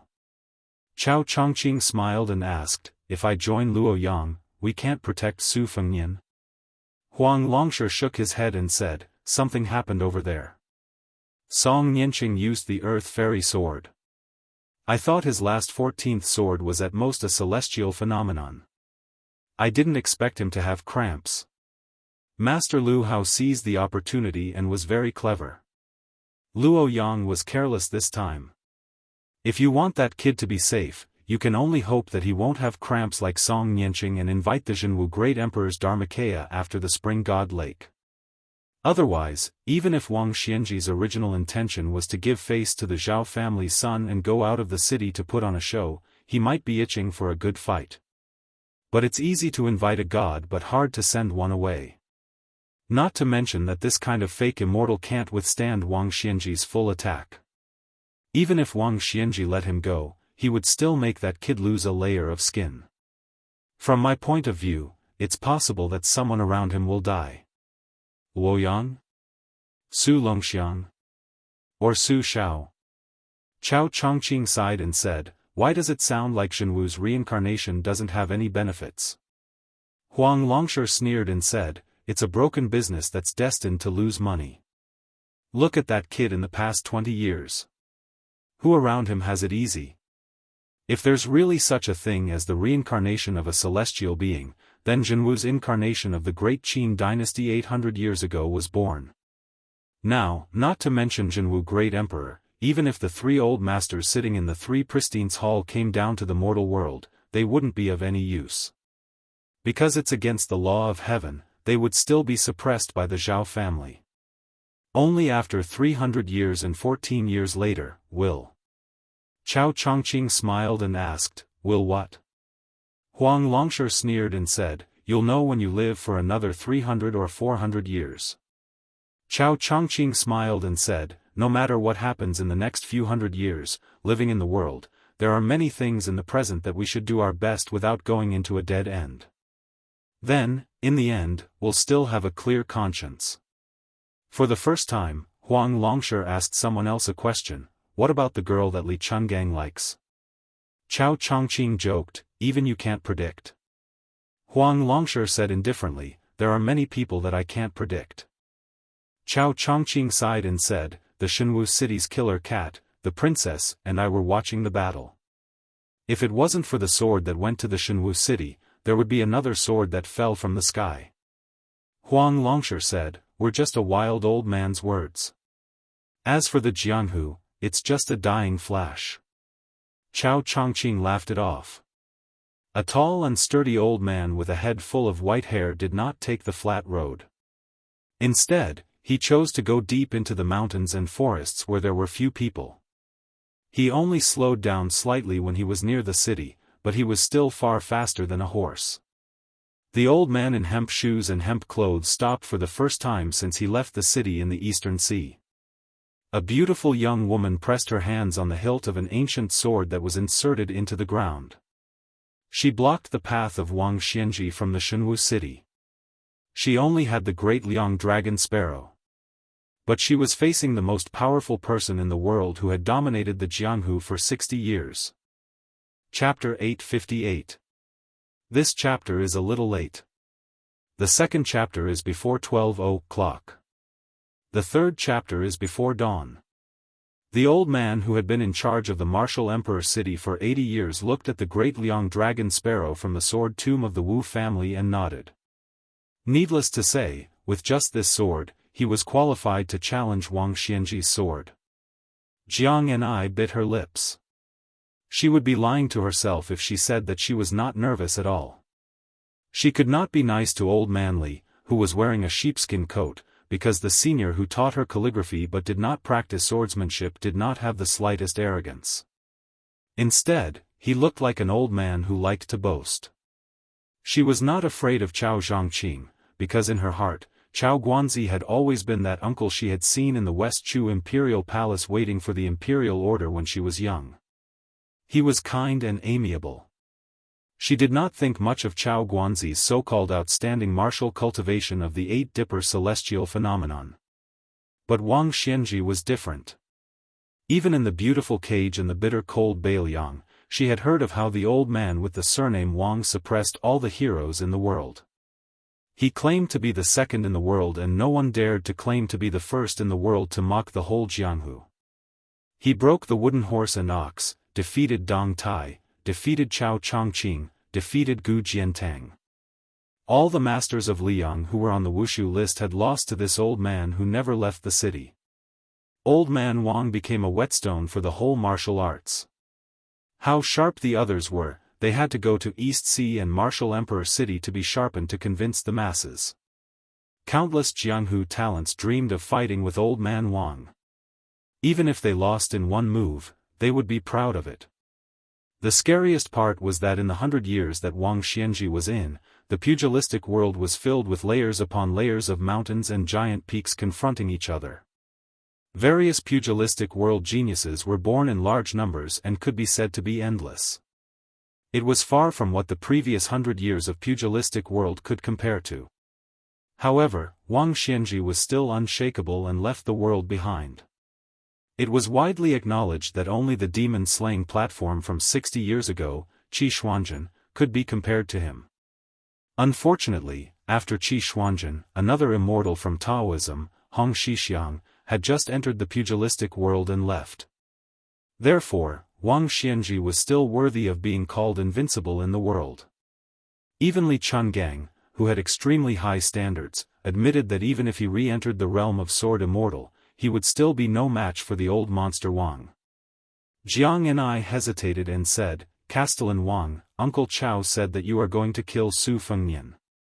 Wang Xianji's voice was loud and clear. He said calmly, "This old man had an oath with the late emperor of Liang. In this old man's lifetime, no matter if the king of Jing'an, Zhaohang, succeeded in seizing the throne or not, I have to ensure that this adopted son and his lineage will be rich and prosperous. Zhao Heng's death has a lot to do with Beiliang. However, this old man is not so despicable to get entangled with a junior. Otherwise, when the crown prince of Beiliang, Su Fengnian, carried a bowl and ascended the building, even if Dong Tai personally escorted him, it would not be so easy. This time, this old man left the city because he heard that Su Fengnian invited the Dharma image of the great emperor of Jianghu at the Spring God Lake. Furthermore, a reclusive old celestial being from the Daoist sect came out of his body and brought a secret decree to Martial Emperor City. This old man has never had the chance to fight with Qi Xianzhu in his entire life. Coincidentally, he wanted to take this opportunity to witness the magnificence of a celestial being. Jianghu wanted to say something but stopped. Wang Xianji smiled faintly and said with a pleasant expression, "This old man knows that your real name is Jiangxi. You are the princess of the fallen West Chu. You carry the great fortune from the great Qin dynasty to the West Chu. Your body's foundation is also excellent. Li Chungang is guiding you in the way of the sword, and Chao Chongqing is sparing no effort to help you maintain your realm. That is why there is such a magnificent scene of a woman riding a flying sword today. To the Jianghu, it is not easy. This old man has been overseeing the Martial Emperor City for many years. Other than those who have no attachments and want to die, he has never destroyed a good talent in the Jianghu. The reason why Chao Chongqing dared to let you block the way alone is presumably because he is sure that this old man will not make things difficult for you. This old man might as well be frank. The reason why I, Wang Xianji, am able to achieve what I have today is largely because Li Chungang did not hesitate to ruin his reputation and allowed me to break his sword, the wooden horse, and the ox. Furthermore, this old man entered the Jianghu because he was envious of Li Chunggang's famous sword. Jiangxi, since you are his disciple, this old man will not take the initiative to harm your life and destroy your realm. You can rest assured about this. However, how can this old man not see that your realm is unstable? Before you truly enter the land immortal realm, every time you use the earth immortal sword, it is a desperate move that will reduce your lifespan. Therefore, this old man would like to advise you. Since you know that you can't stop me, don't easily fight because of your personal feelings. This old man has watched the Jianghu in the Eastern Sea for more than 80 years, but only one female sword immortal, Wuxia, appeared. I really don't want you to die halfway. Jiangxi shook his head. Wang Xianji smiled. This old man has never forced people to do things against their will. The reason why he said so much is mostly because of your relationship with Li Chungang. If you retreat without using a sword, you will definitely not be satisfied. It will also be detrimental to your sword heart. Jiangxi said seriously, I have 2 swords. Wang Xianji laughed heartily. There was actually someone in this world who dared to bargain with him. He said in a clear voice, 2 swords is fine. Let this old man see if the disciple of Li Chungang and Chao Zhongqing will disappoint with the addition of the great Liang dragon sparrow. Jiangxi said methodically, this year, Uncle Chao secretly took me to the Wu family's sword tomb and Dongyue sword pool. I climbed up the Wu family's sword mountain filled with famous swords and also saw the deep pool with hundreds of thousands of ancient swords. Wang Xianji was very experienced. After thinking for a while, he said, it is the superior sword way of seeing thousands of swords and then recognizing them. Chao Guanzi's spirit has always been rare. The sword way he taught you is naturally not ordinary. Jiangxi shook his head and said, at first, Uncle Chao had this intention. But I accidentally affected the qi in 2 places. Then, I accidentally changed to a different sword way. But it is only a prototype now. Uncle Chao said that this move will become stronger when facing a strong opponent. If the opponent is not City Lord Wang, but an ordinary person, it will not be so powerful. Chapter 859. Wang Xianji smiled and said, little girl, you don't have to explain to this old man so clearly. This old man can't wait for someone to seriously injure this old man. When Wang Xianji said this, there wasn't the slightest bit of pretentious arrogance, because this was the principle of heaven and earth. Jiang and I blushed slightly and nodded. Jiang and I slowly closed her eyes. Her hands that were pressing on the hilt of the great Liang dragon sparrow sword floated up a few inches, and the famous sword was unsheathed. Wang Xianji looked up at the sky, nodded, and praised, interesting. Jiang and I, who had just raised her hands, suddenly pressed down, and the great Liang dragon sparrow returned to the scabbard. She lightly shouted, place your piece. Place a piece on the chessboard? Where was the chessboard? What was the piece that was going to be placed on the chessboard? The majestic old man's expression remained calm, but a strange light flashed in his eyes. He had actually underestimated this girl. In his eyes, the first move of unsheathing the sword and returning it to the scabbard could be considered a small matter, but what happened next had some great significance. The clear sky was instantly cut into countless crisscrossing ravines. Sword chi. Thousands of sharp sword chi raged in the sky. 2 mighty waves of sword chi, one from the Wu family sword tomb, the other from the Dongyue sword pool, like a black and white double line drawing a chessboard. With the sword chi as the line, with the sky as the chessboard, what a big move. Wang Xianji instantly understood the subtlety of it. The little girl was right when she said that one would become stronger when facing a strong opponent. It was because the opponent was Wang Xianji that the waves of sword chi from the sword tomb and sword pool came so quickly and densely. Wang Xianji's smile deepened. She was really an honest and adorable girl, no wonder Li Chungang valued her so much. When Jiang and I uttered the two words, the sword chi in the sky was like a torrential downpour, falling down in unison. Furthermore, the falling was not without order, but all the sword chi was pointed at Wang Xianji, so much so that it seemed like a majestic tornado on land. Wang Xianji did not move, allowing the sword chi to pour down from above his head. However, the sword chi, without exception, was stirred up dozens of feet above his head. When the last sword chi dissipated, it was only 3 feet away from Wang Xianji's head. The old man in hemp shoes and hemp clothes did not move at all. Just like that, he withstood all the ancient sword chis that came from thousands of miles away with only the vigorous gang chi that flowed out of his body. Wang Xianji looked at the pale-faced young woman and said calmly, "Indeed, it is still in its infancy.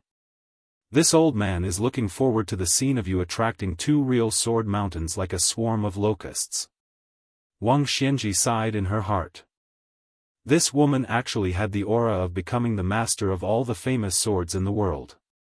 How many years had it been since he felt that the younger generation would surpass him? Wang Xianji said solemnly, "Jiangxi, this old man is very curious about your second sword." Su Fengnian's phoenix eyes, which were originally slightly feminine, turned into a strange golden color. His entire person seemed to have the aura of a monarch. He reached out his hand and grabbed Luo Yang, whose body and soul were unstable. He chuckled and said, "As long as I don't die and I don't let you go, where can you go?" 800 years ago, the necromancer who went to the sea to visit the immortals had already asked for an elixir of immortality. However, you secretly destroyed it. Do you think I don't know? I just don't want to argue with you. After saying that, Su Fengnian ignored the astonished Luo Yang. He turned his head and shook his head at the otherworldly item in the red robe on the wall. The otherworldly item instantly quieted down. Su Fengnian pressed his forehead with one hand and closed his eyes. Then, he opened them again and cleared his mind. He smiled and said something contradictory, "I'm really me. Everything comes from the same origin. I can't escape from the fate of being alone. After the time it takes to burn an incense stick, will I still be me? Will you still be you?" He pulled Luo Yang, who was crying and laughing unknowingly, and carried her on his back. Then, he strode forward and chased after Lu Hao, who had fled when he saw that the situation was not good. After a few blinks of an eye, he caught up with the guard dog of the Zhao family, who was said to have been at Celestial Phenomenon for 50 years. Su Fengnian almost ran side by side with him. He smiled and said, "Lu Hao, you were very impressive when you asked 3 questions just now." Lu Hao instantly drifted more than 30 meters away. He shouted in horror and anger, "Who are you?" The golden eyes of Su Fengnian slightly narrowed his eyes and smiled. "The capital of the small country where ancestor Lu lives has been shot into a hedgehog by Great Qin's crossbows. If Great Qin's elite soldiers don't die, they will destroy you all." Lu Hao was so angry that he laughed. "Su Fengnian, are you crazy?" The reason why people in Jianghu were polite to those monks and nuns was because they were afraid of their strange hands. It was the same reason why swordsmen were afraid of encountering a new sword. Unless one was an expert in martial arts, no one dared to say that they would not fail miserably at such an easy task. Lu Hao had guarded the imperial palace for 60 years and read all the martial arts manuals. It was not wrong to say that he was a frog in a well, but the well itself was almost as wide as heaven and earth. Lu Hao had seen too many amazing moves. He did not dare to be arrogant just because he had stayed at Celestial Phenomenon for a few decades. That year, when the young leader of Wudang entered and left Great Peace City as if there was no one there, he and Han Diaosi quietly watched from afar. After weighing the pros and cons, they did not even have the desire to make a move. This year, Mount Longhu had another Zhao Ningxian, who was said to be the reincarnation of the first ancestor. However, Lu Hao's cautious nature did not mean that this old celestial phenomenon expert was a pushover. Killing a first-rank expert who was unwilling to fight to the death had always been as difficult as ascending to the heavens. Lu Hao returned empty-handed because he felt embarrassed. He felt that Su Fengnian was very familiar with unorthodox methods and was not easy to deal with. Su Fengnian was like a maggot in a corpse.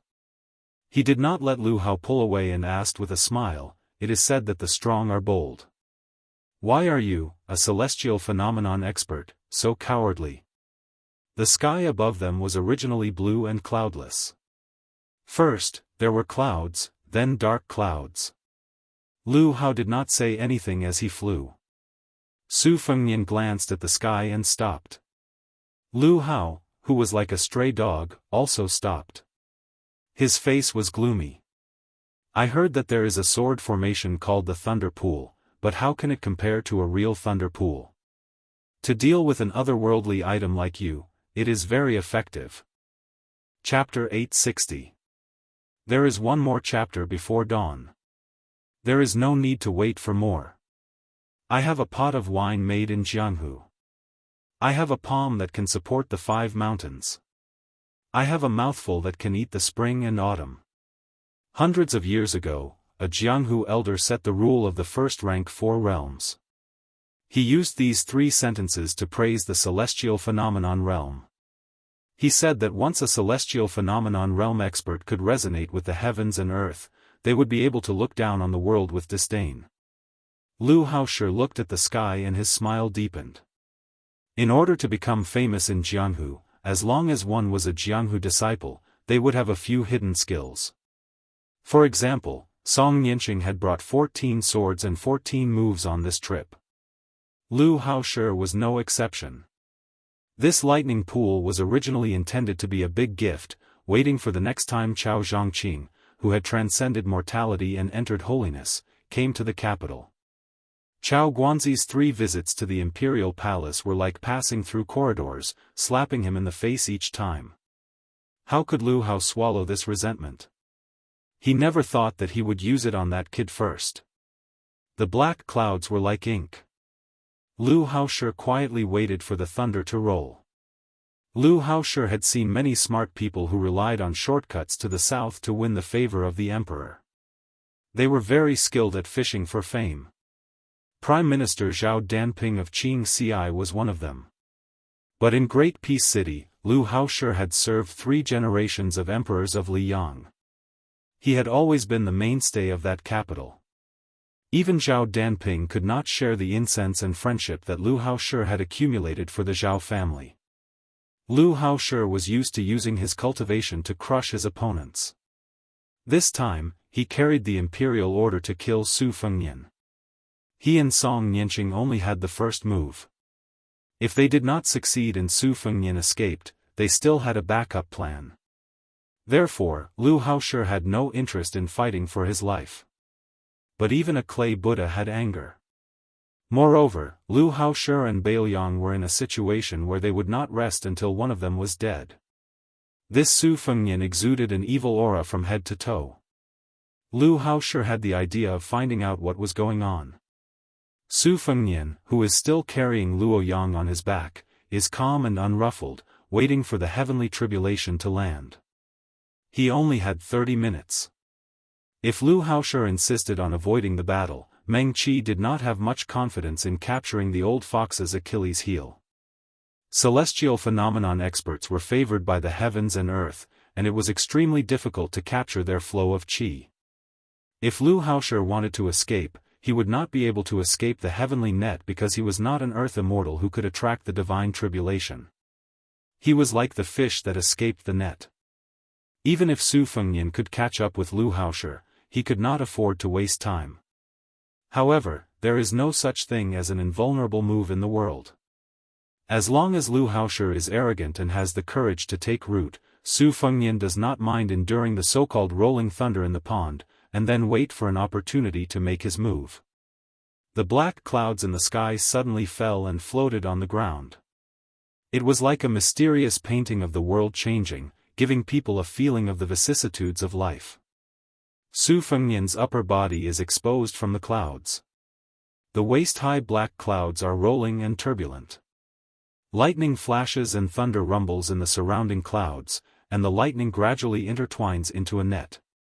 Su Fengnian walks slowly, and immediately becomes the fish that is targeted by the fisherman casting the net. In the blink of an eye, purple thunder floats in the sea of clouds. At a glance, there are no less than 50 of them. They are of different sizes, as big as the mouth of a well, and as small as a fist. Between the purple thunder, there is a constantly jumping snow-white lightning connecting them. It really is a lightning pool not only in name but also in reality. Su Fengnian, who did not stop walking, is extremely daring. He reaches out and grabs a purple thunder, and the entire lightning pool flips over. More than 50 purple thunders suddenly fly over. Su Fengnian's right hand hooks into the purple thunder, and purple gas lingers around his arm. His left hand is not idle either, lightly waving it, and every time, it will hit a purple thunder that smashes towards him. However, this lightning pool is very domineering, and with Su Fengnian holding the purple thunder tightly, it does not weaken at all. This shocking and magnificent scene is not damaged at all. More than 50 purple thunder flew back, and after being hit, it bounces back about 20 zhang before rapidly spinning back. Their momentum is fierce, and their speed did not decrease, instead increasing.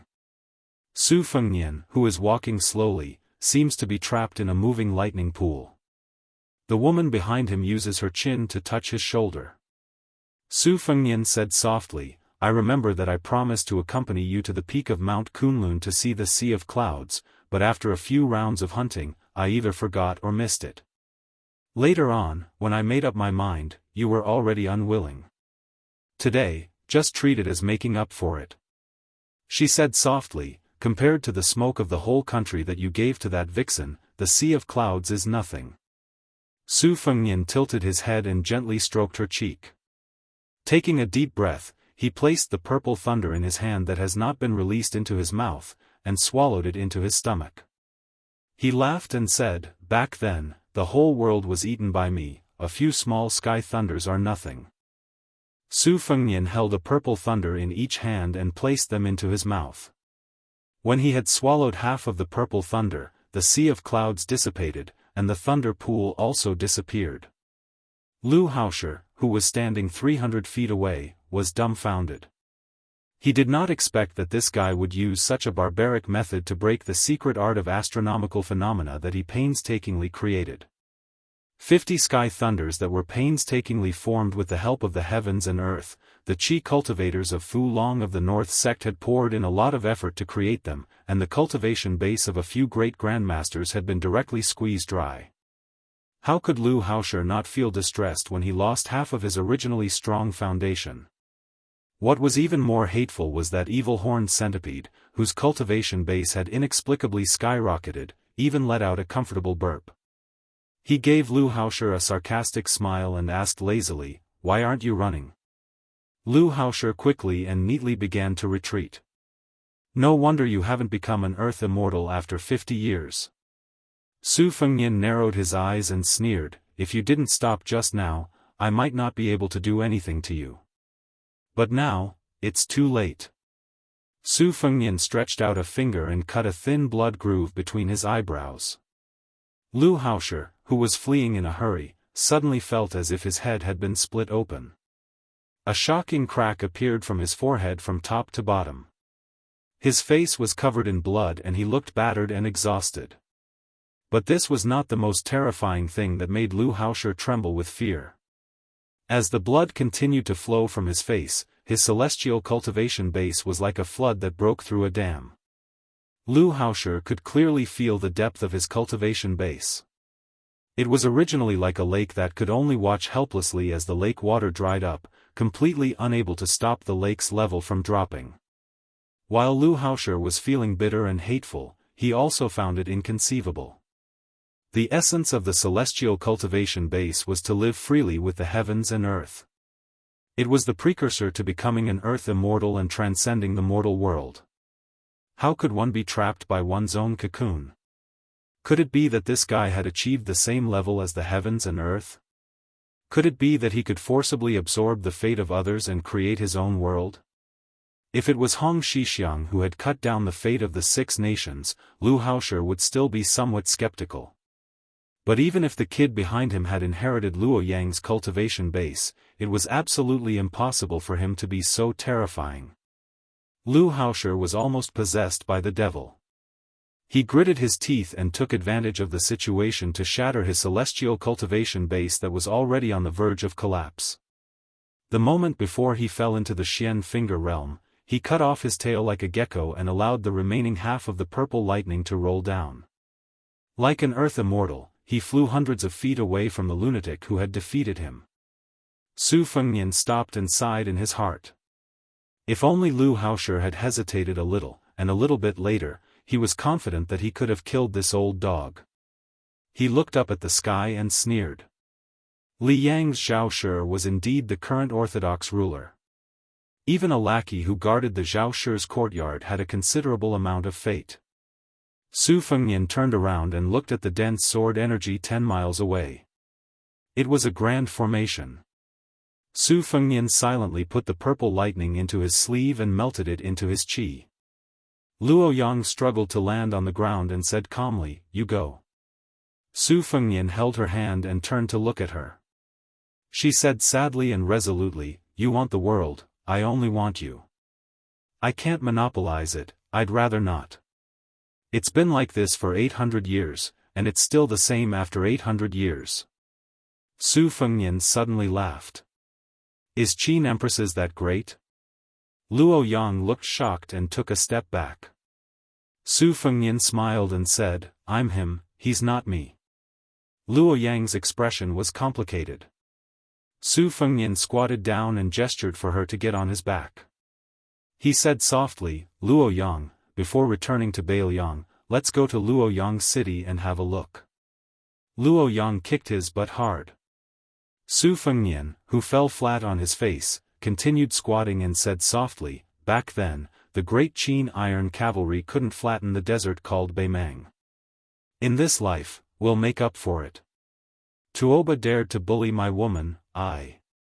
Without waiting for Su Fengnian to finish, Luo Yang gently lay on his back. Su Fengnian stood up. "I'll deal with you later." Luo Yang said, "Beat Wang Xianji first." Chapter 861. It was a little late, but he didn't owe her anything. East Sea Martial Emperor City. There was a sword hovering outside the city. It had been there for a long time, so much so that the Jianghu people who were initially shocked by the sight of the 1,000 miles flying sword gradually lost their patience and interest. Some of the bored Jianghu people decided to find some entertainment by gambling on how long the sword would stay there. Those who bet early lost a lot of money.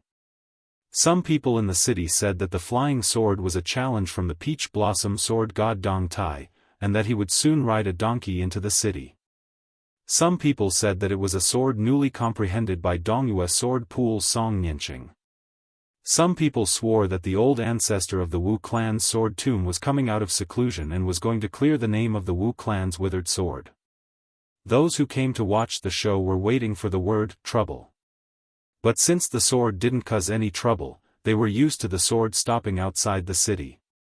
Only some naughty children born and raised in the martial emperor city would climb up the outer city wall from time to time and shoot the sword with their slingshots. During this period, there was a sword-wielding wanderer who wanted to amaze the world with a single brilliant feat. He stood on the sword and performed many lame sword moves. In the end, he was met with countless disdainful looks. He also felt embarrassed and resentfully jumped down and left the city. Almost no one noticed that an old man with snow-white eyebrows had arrived in the city. After he entered the city, he lived in seclusion and only occasionally went to the wall filled with the world's weapons. After looking at them for a while, he quietly returned. Every day, a famous sword would disappear without a trace. It was just that there were too many famous swords and sharp weapons on the wall.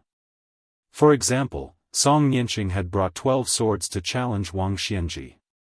Except for the 6 swords that were shattered, the other 6 swords were stuck on the wall according to the old rules of the martial emperor city. They had been there for many years, and one of them had quietly disappeared yesterday. The one-armed old man with eyebrows that reached his knees came to the wall alone again. He looked at an ownerless sword that was higher up on the wall and smacked his lips. He seemed to be greedy. Others were greedy for beauty, food, and wine, but he seemed to be exceptionally unique. Most of the weapons on the wall were famed swords, and they took up almost half of the wall. This was not strange, as the sword forest had always been flourishing in the martial arts world. The old man stretched out 2 fingers and pinched a strand of his snow-white long eyebrows. Just as he was making up his mind to eat the new sword that he had taken a fancy to tonight, he exclaimed in surprise and turned his head to look. A Daoist priest with a sword on his back happened to be looking at him. The long-browed old man asked, "Little Daoist of Mount Longhu, why is the relic of ancestor Lu, which should be hanging on Wudong's big gung horn, with you?"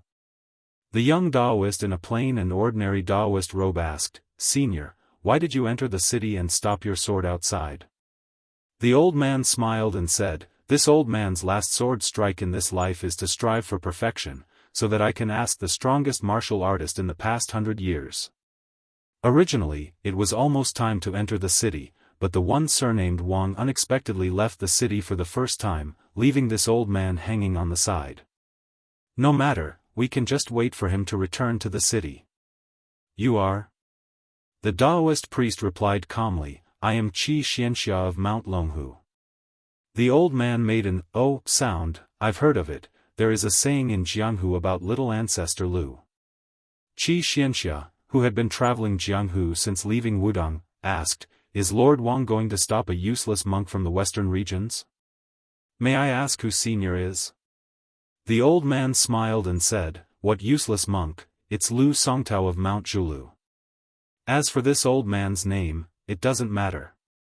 You only need to know that there is still a sword in this world that can make Wang Xianji the real second in the world." Wuxia Xianxia smiled gently. The old man's fingers loosened his long eyebrows and said, "Although you are a Daoist, you are also a swordsman. If this old man loses in the future, you will follow his next sword strike. It doesn't matter 10 or 20 years later, as long as it is not too long, until Wang Xianji ascends." Wuxia Xianxia bowed slightly and then turned to leave. Lu Hao had never been so flustered before, like a drowning dog. 50 years of celestial phenomenon knowledge, in less than half an incense's time, disappeared like smoke. After confirming that the fellow wasn't chasing him, he still ran a dozen miles before stopping. He had never thought that there would be a day where he would be frightened by the mere twang of a bow. Advancing in the martial path was harder the further one went. Rank 3 to rank 2 was a huge threshold. Most of the disciples of rich families who had secret manuals and pills were stopped at this threshold. Cultivating martial arts was an extremely tough profession. It required talent as a foundation and also perseverance. After reaching rank 2 and becoming a master, one would immediately meet an even higher threshold. It was so high that many geniuses who didn't have enough perseverance would back off. Lu Hao had seen too many young people with natural advantages who couldn't enter the door and wasted their lives, not to mention rank 1 to rank 4. It was because he knew that the road was difficult that Lu Hao, who was about to reach the peak, was heartbroken over his drop in rank. Lu Hao, who was filled with hatred, sat down on the ground. His hands stabbed into the ground and his fingers formed a hook, drawing a mud ditch. Lu Hao's emotions slowly calmed down. He took out a small sandalwood box from his sleeve and carefully opened it. After opening the box, a small pill was revealed. It didn't have any fragrance, instead, it smelled bad. However, Lu Hao solemnly stretched out 2 fingers and tried to pinch the pill. This inconspicuous bait was rumored to be half a celestial medicine recipe obtained by the Qin dynasty's emperor when he went out to sea to visit immortals. There was a secret saying in the Taoist scriptures, "If you don't accept the bait, stay in the human world and become an immortal." It meant that if one could obtain this pill, they would be able to ascend. Of course, Lu Hao knew that the pill in the box didn't have such effects. However, it could help him stabilize his current rank and fight for a chance to return to celestial phenomenon. Lu Hao suddenly retracted his fingers and closed the box. He stood up and looked around. He was still worried, so he circled around and made sure that there was no one within 2 miles. Then he sat down cross-legged and swallowed the bait. He closed his eyes and focused. Gradually, he entered the state of a dragon in the abyss. Ha! The 2 soft words suddenly rang in Lu Haoshi's ears like a real clap of thunder. Wang Xianji didn't do anything in a hurry and was very slow. However, there were too many smart people in Jianghu and there were too many shortcuts. In the end, Wang Xianji, who was down to earth, became an anomaly. After he entered the martial emperor city, his cultivation had been steadily rising. He was not the youngest second-level master at that time, nor was he like Li Chungang, who broke through the next level a few years after reaching the first level. Wang Xianji had never had a stunning breakthrough. Compared to the martial arts geniuses who were chasing after the 4 grandmasters, Wang Xianji could only be regarded as a late bloomer. However, after he achieved the diamond body, Wang Xianji gradually became invincible among those in the same realm. Moreover, no one had thought that this tall young man who was only fit to watch the battle at that time would become a late bloomer. Especially when he broke the wooden horse ox with his bare hands, it made Wang Xianji truly reach the top of Jianghu. Since then, Wang Xianji had never tasted defeat until he was habitually called Old Monster Wang. This taciturn old man stood alone on the top of the martial emperor city tower, coldly overlooking Jianghu. Dong Tai, who rode a donkey and carried a peach branch, proudly climbed up the tower and went down after losing. Chao Chongqing, who made the son of the Zhao family restless, also went down after losing. In the end, very few people wanted to defeat this old monster. They just wanted to climb up the tower quickly and be content. If they were lucky enough to meet this old man and ask for some martial arts experience, it would undoubtedly be a pleasant surprise. Wang Xianji didn't like this kind of Jianghu.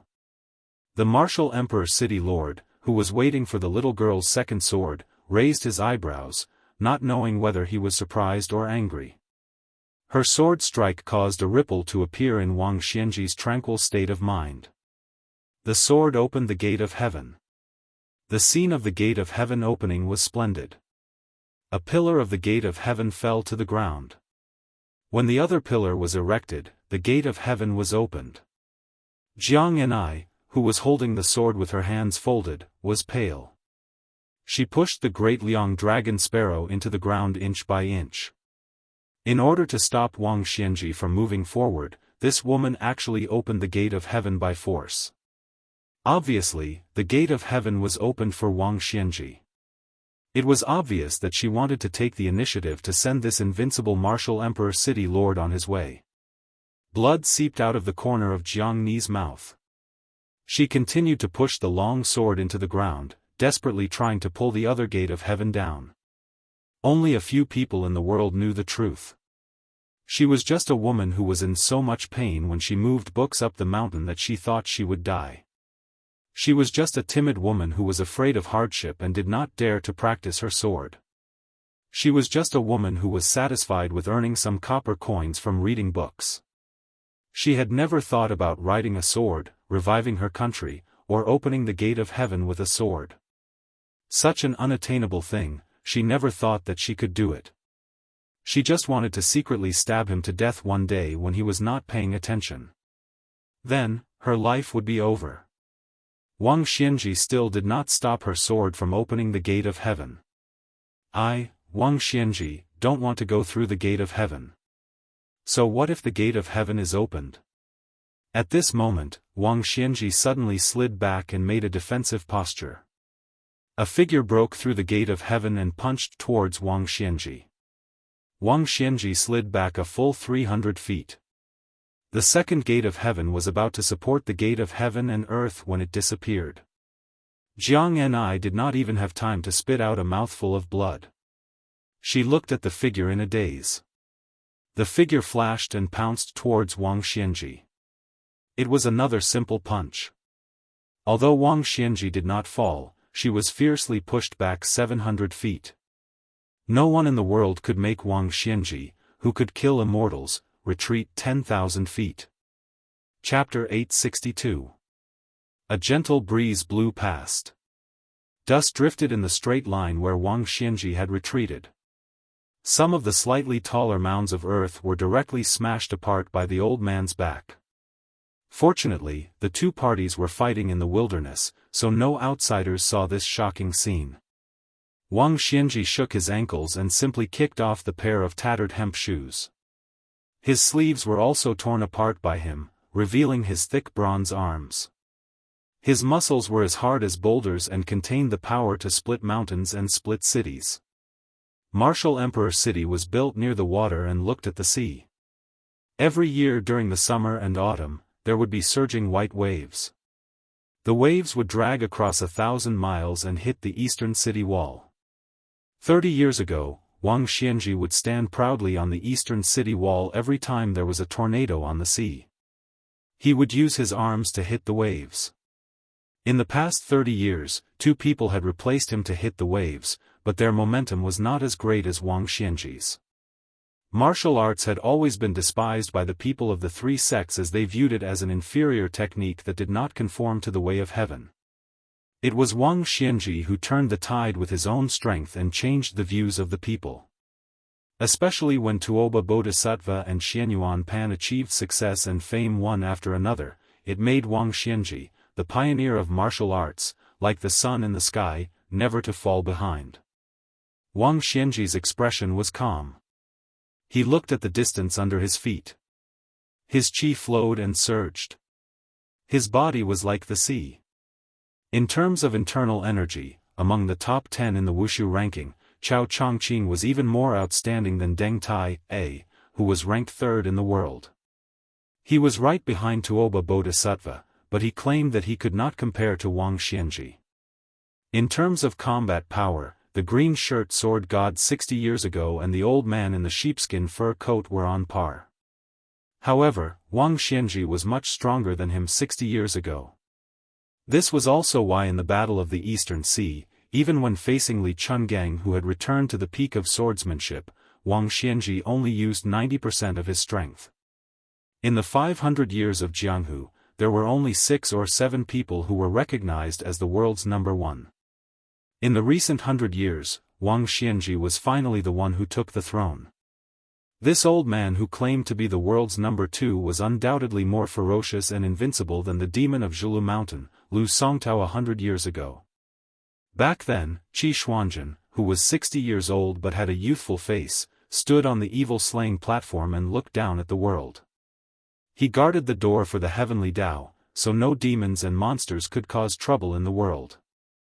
With the old and strong Wuxia Xianxia as the stabilizing force in Jianghu, there was no martial artist who could stand out. Therefore, how could a new tree stand out in the Wulin world? 80 years had passed, and the 4 great grandmasters had become the top 10 martial arts appraisers that were held once every 10 years. The experts had changed again and again. No one knew what this old monster was thinking. Wuxia Xianxia's lips curled into a hearty smile. It was finally here.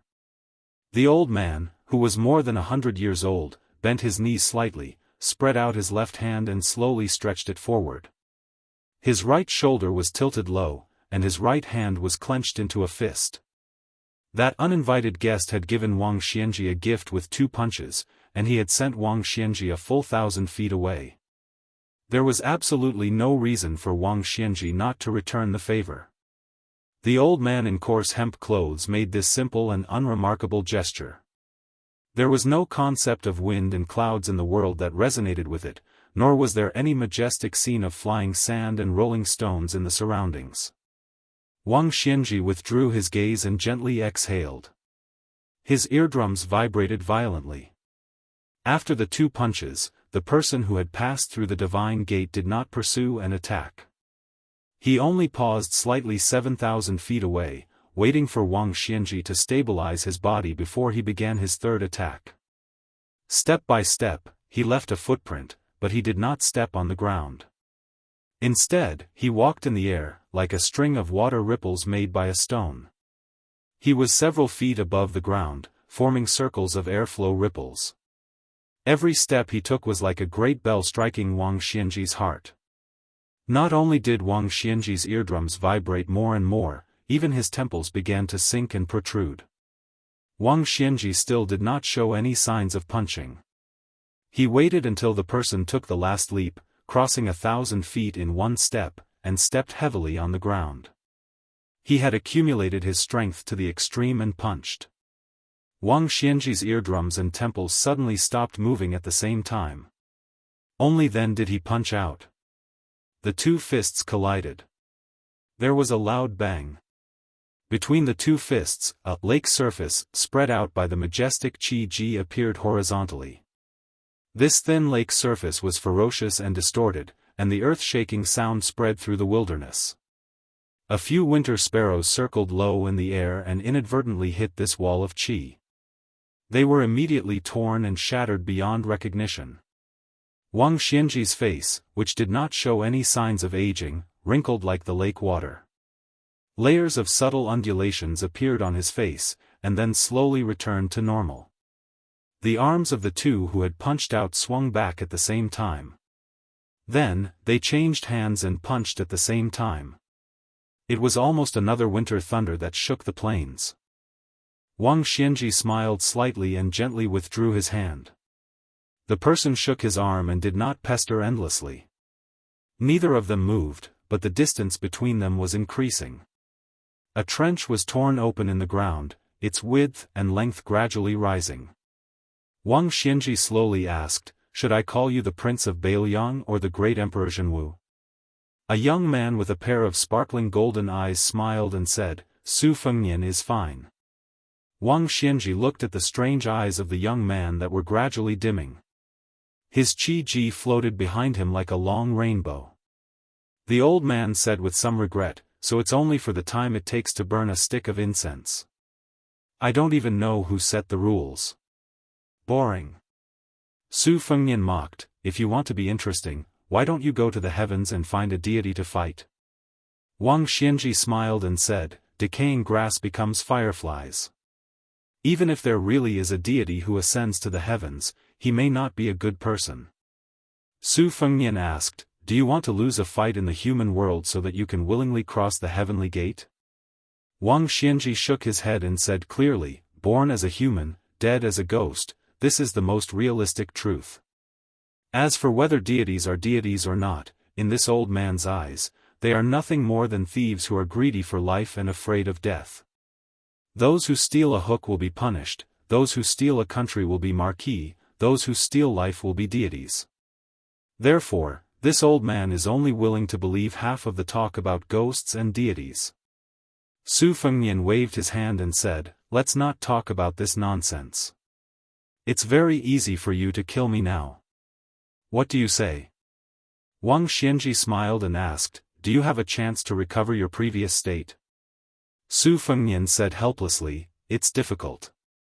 Wang Xianji nodded and said, "As long as there is, this old man will wait for you in the Eastern Sea next time." Su Fengnian saw that the old man was about to turn around and asked, "You didn't fight with Sui Xiegu?" Wang Xianji still turned around and left. Su Fengnian swallowed a mouthful of blood and staggered back. At the heavenly gate, Jianghu pulled out the great Liang dragon finch with a hesitant expression. Not far from her, the white-robed Luoyang squatted on the ground and grabbed a handful of soil, looking into the distance. Jianghu raised her hand and controlled the red sandalwood sword box. She placed the great Liang dragon finch on her back. Luoyang stood up and clapped her hands. She turned around and looked at the woman who had really overturned the country 800 years ago. She sneered and said, "You're still the same kind of skin that makes men feel pity for you. But compared to the past, you have more heart and lungs now." Jianghu was confused by her words. She had a natural dislike for this white-robed woman. She immediately glared and said, "Why do you care?" Luoyang raised his hand inexplicably and made a gesture to raise his glass and drink it in one gulp. He laughed and then asked, "Are you thirsty?" Jianghu did not want to lower herself to the same level as this crazy woman. She caught a glimpse of the approaching figure from the corner of her eyes. She bit her lips and turned around resolutely. Su Fengnian stopped and closed his eyes. That year, the woman named Jianghu, who was chosen as a tribute and sent into the palace, timidly walked on the path behind him and the Empress of Great Qin. She had yet to drink that cup of poisoned wine. Su Fengnian opened his eyes and rubbed his face. He continued to walk until he reached Luo Yang's side. Lu Haoshi, who Su Fengnian had mistakenly thought would escape back to Great Peace City, had his head chopped off by a hand blade and was kicked forward by the little girl. Chapter 863. Today's chapter. There will be a total of 6 chapters in the next 2 days. Su Fengnian originally wanted to end Jianghu with the battle at the Spring God Lake. This was already worthy of the saber training he had put in for the past few years. After returning to Beiliang, it would be difficult for him to be completely focused. He had reached the 4th realm of the 1st rank and had already reached the false realm 3 times. Even if there was no one else who could do it in the future, it was still an unprecedented feat. Su Fengnian no longer had any hopes of increasing his realm in the future. It was enough for him to be a local tyrant in Beiliang. But he never thought that the real game would be so tragic. Song Nianqing died in battle after being struck by an earth immortal. Lu Haoshi's celestial Shatterer realm even had to fight with Wang Xianji in the end. Su Fengnian stood quietly beside the white-clothed demon. He had already returned all his cultivation to Luo Yang. She had lost a lot of her realm. She should still be the 4th in the world, but the gap between her and Hong Jingyan and the others had inevitably shrunk. Su Fengnian himself was poor. His inner energy that had fallen to the 2nd rank was almost gone. If the body was a building full of qi, then Su Fengnian could be said to be a house with 4 bare walls. Lu Haoshi had destroyed the purple aura golden lotus seedling in the big yellow pond. This made him even more miserable. Su Fengnian silently recited the incantation. He tried to use the fire that he had comprehended in Beimang to condense his qi and observe the fire inside his body. Unfortunately, some of the fire started from the Yongquan acupoint under his feet. It was like an arrow at the end of its flight. It couldn't even pass through the Naiwan. Su Fengnian's expression withered and he gave up struggling. A breeze blew across the countryside. The smell of soil assaulted his nose. Su Fengnian's hands and feet were cold. He could only put his hands in his sleeves to ward off the cold. Luo Yang asked indifferently, "How strong is Wang Xianji?" Su Fengnian stomped his feet and looked at the sky. He said softly, "Old monster Wang only used 50% of his strength when he took the 2 punches. In the end, he used about 80% of his strength." Luo Yang didn't comment on this. She calmly said, "I'll take Danning back to Zhilu Mountain. We'll meet outside the city 3 years later. You only have a few flying swords that Dong Tai gave you, so don't die on the way back." He didn't die at the hands of Song Nianqing and Lu Hao, and he didn't die at the hands of Wang Xianji. If he died at the hands of a nobody, it would be a big joke. Su Fengnian smiled calmly and said, "It is true that I do not have any backup plans, but the Zhao family's son of heaven is also at his wit's end. Without Han Diaosi and Lu Haoshi, 2 top experts, Great Peace City is only slightly better than paper. If I were Chao Chongqing, would go directly to Jing and take the emperor's head. The Jianghu matters are over. In the future, it will depend on how Beiliang deals with each move. My martial cultivation is not important to the overall situation." Standing side by side, Luo Yang said disdainfully, "In terms of family wealth, can your Su family beat the Zhao family? If Chao Chongqing dares to go to Great Peace City to cause trouble now, he probably won't have the life to revive his country." Su Fengnian frowned and said, "Isn't there only the sneaky Wu family sword tomb left for the court to support?" Luo Yang smiled coldly and asked, "That's it?" Su Fengnian said emotionally, "Yes, my mother comes from the Wu family. Dong Tai is also from the Wu family. Wu Luding and his sword attendant Cui Hua are also from the Wu family. Song Nianqing's 14th sword already had such spirit. I think the master of the Su of Gojoseon sword must be even more profound. Luo Yang hesitated and asked, why don't you practice sword essence? Su Fengnian said self-mockingly, I have seen too many sword masters. It's not that I don't want to, it's that I don't dare. Su Fengnian suddenly came back to his senses. It's sword essence, not the sword. But Luo Yang had already disappeared. Standing where he was, Su Fengnian looked around. The world was clear, and the atmosphere was bleak. He was in a daze. After an unknown amount of time, he slowly closed his eyes and remembered many things of the past, many people of the past. His mind flashed to the scene where he had personally borrowed the sword at Yuyan Mountain Villa, Lu Songtao's useless song after his madness, and personally seeing the world and the city merge into a line. When a person had too much money, they would often be dazzled and not know what to treasure. Su Fengnian raised his arm and waved like he was pushing away an item on a messy table. The mountains, disperse. He did not see Wudong, Longhu, Hui Mountain, or any of the famed mountains. After waving away the mountains in his mind, Su Fengnian waved a second time. The rivers and seas, disperse. He did not see Chunshen, Boyang, Qingdu, or any of the Jianghu. He waved a third time. The towers, disperse. He did not see Xiangfan, Shenwu, Great Peace City, or any of the city's tall buildings. The fourth wave pushed back the grass and trees. The fifth wave pushed back the sun and moon. The sixth wave pushed back all life in the world. In this moment, Su Fengnian seemed to be alone in the world. His eyes were still closed, but he was looking around, in the darkness, searching for something. When Su Fengnian thought that he was going to return empty-handed, he suddenly realized that he could not open his eyes. It was like the many times when he encountered a ghost during his afternoon nap before practicing the blade. No matter how hard he tried, he could not open his eyes and regain clarity. It was clearly a sign of going astray. In the past, Su Fengnian had the Great Yellow Court of Taoism. No matter how heterogeneous or unconventional his cultivation was, he did not have to worry about falling into Qigong deviation. But now, the Great Yellow Court no longer existed. It was the moment when Su Fengnian's foundation was the most unstable. He had a sudden idea.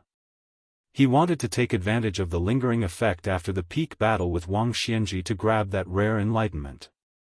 He hoped that he could reach the sky in one step and directly enter the false realm of celestial phenomenon or even the land immortal.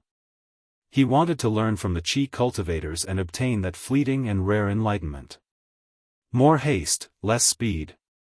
Moreover, Su Fengnian had experienced the false realm 3 times. Every time he ascended the realm, he should be walking on thin ice. Outsiders did not dare to imagine that someone would be as reckless as Su Fengnian. It was tantamount to courting death. Since he could not wake up, Su Fengnian actually laughed in the false realm that he did not know the depth of. Previously, he had brushed away the mountains and rivers. At this moment, he slowly hugged and gradually retracted all the mountains and rivers. It was said that it was easier to invite the spirit than to send it away. However, Su Fengnian found that the universe was completely reversed in this realm. Fortunately, he was not in a hurry. According to common sense, whether it was martial arts or the way of heaven, it was taboo to be unsettled. Su Fengnian simply did the opposite and let it go. Vaguely, Su Fengnian seemed to see Song Nianqing, who was holding a pair of cloth shoes, being carried into a carriage by a group of desolate sword pool disciples. He saw the back of a young girl kicking ahead.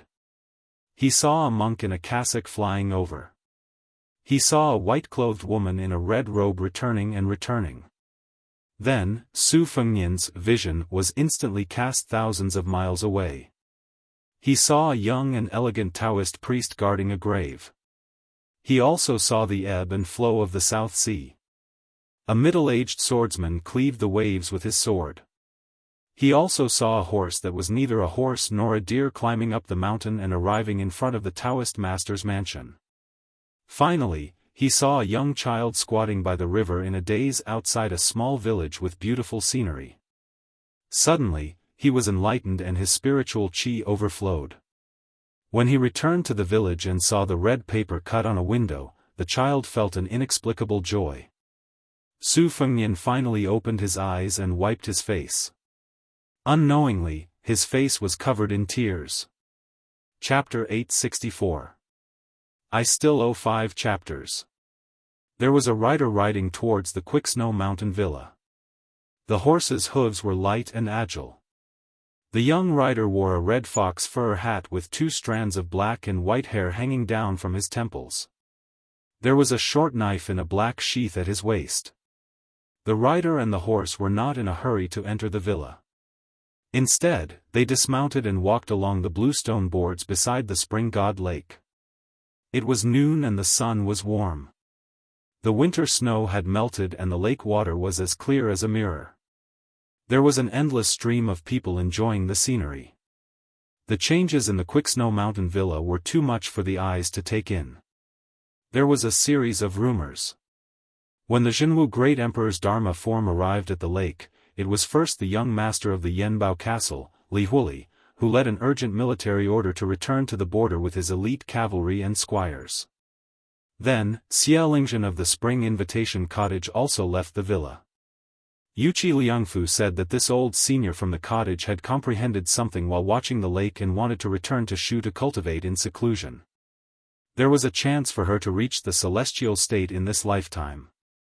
Li Bai of the Dongyue Sword Pool also said that he wanted to welcome his teacher, Song Nianqing, but his whereabouts were unknown. The Quicksnow Mountain Villa originally wanted to use the election of the Wulin Alliance to raise its reputation and status. With the departure of the 3 leaders one after another, it was about to become the laughingstock of the entire Jianghu. However, the appearance of the purple-clothed woman from Mount Hui, who had defeated 16 famous masters in a single day, was unparalleled in the limelight.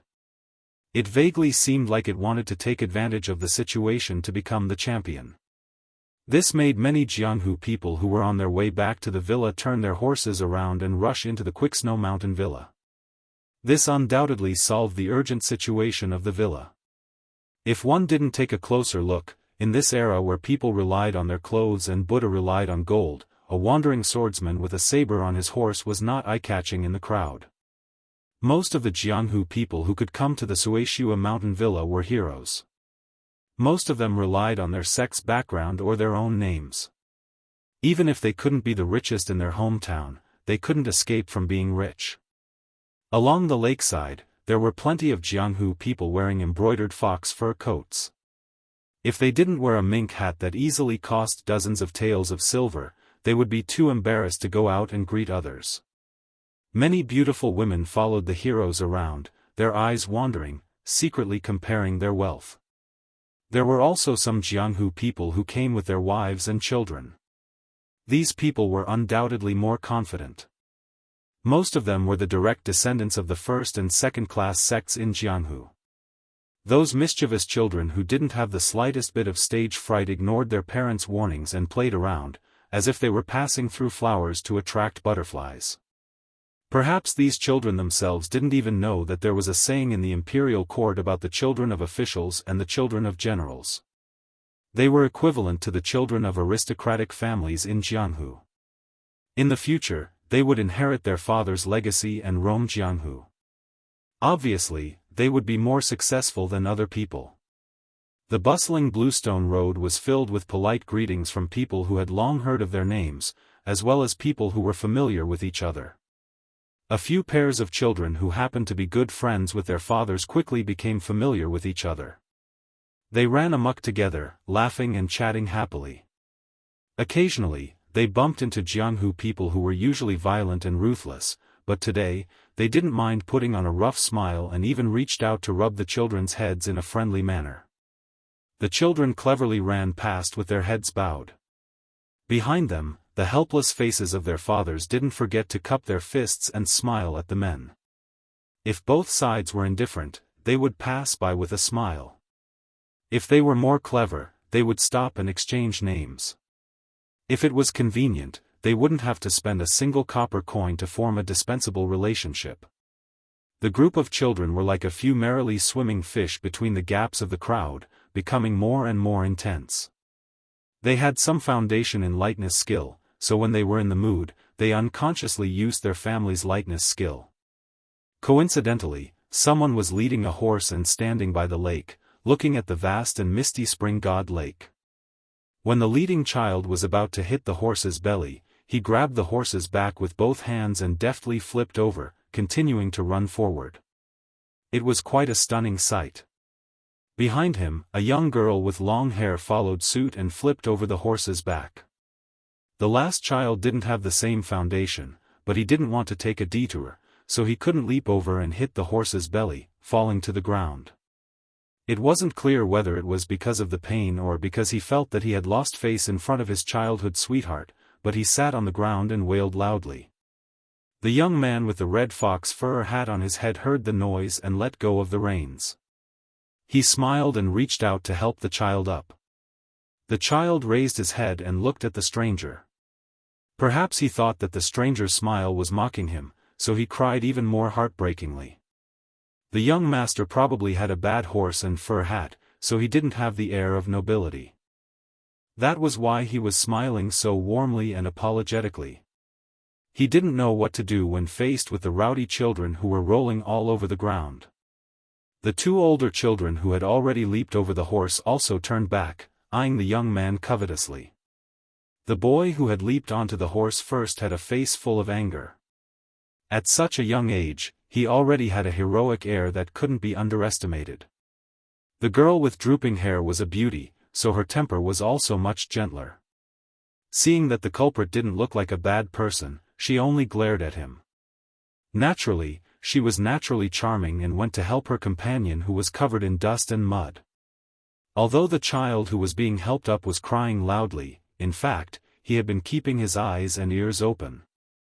When his brother and sister came to support him, and his parents also quickly walked over behind him, he suddenly became bold. He ran over to the guy who was leading the horse and blocking the road and fiercely kicked that person's calf.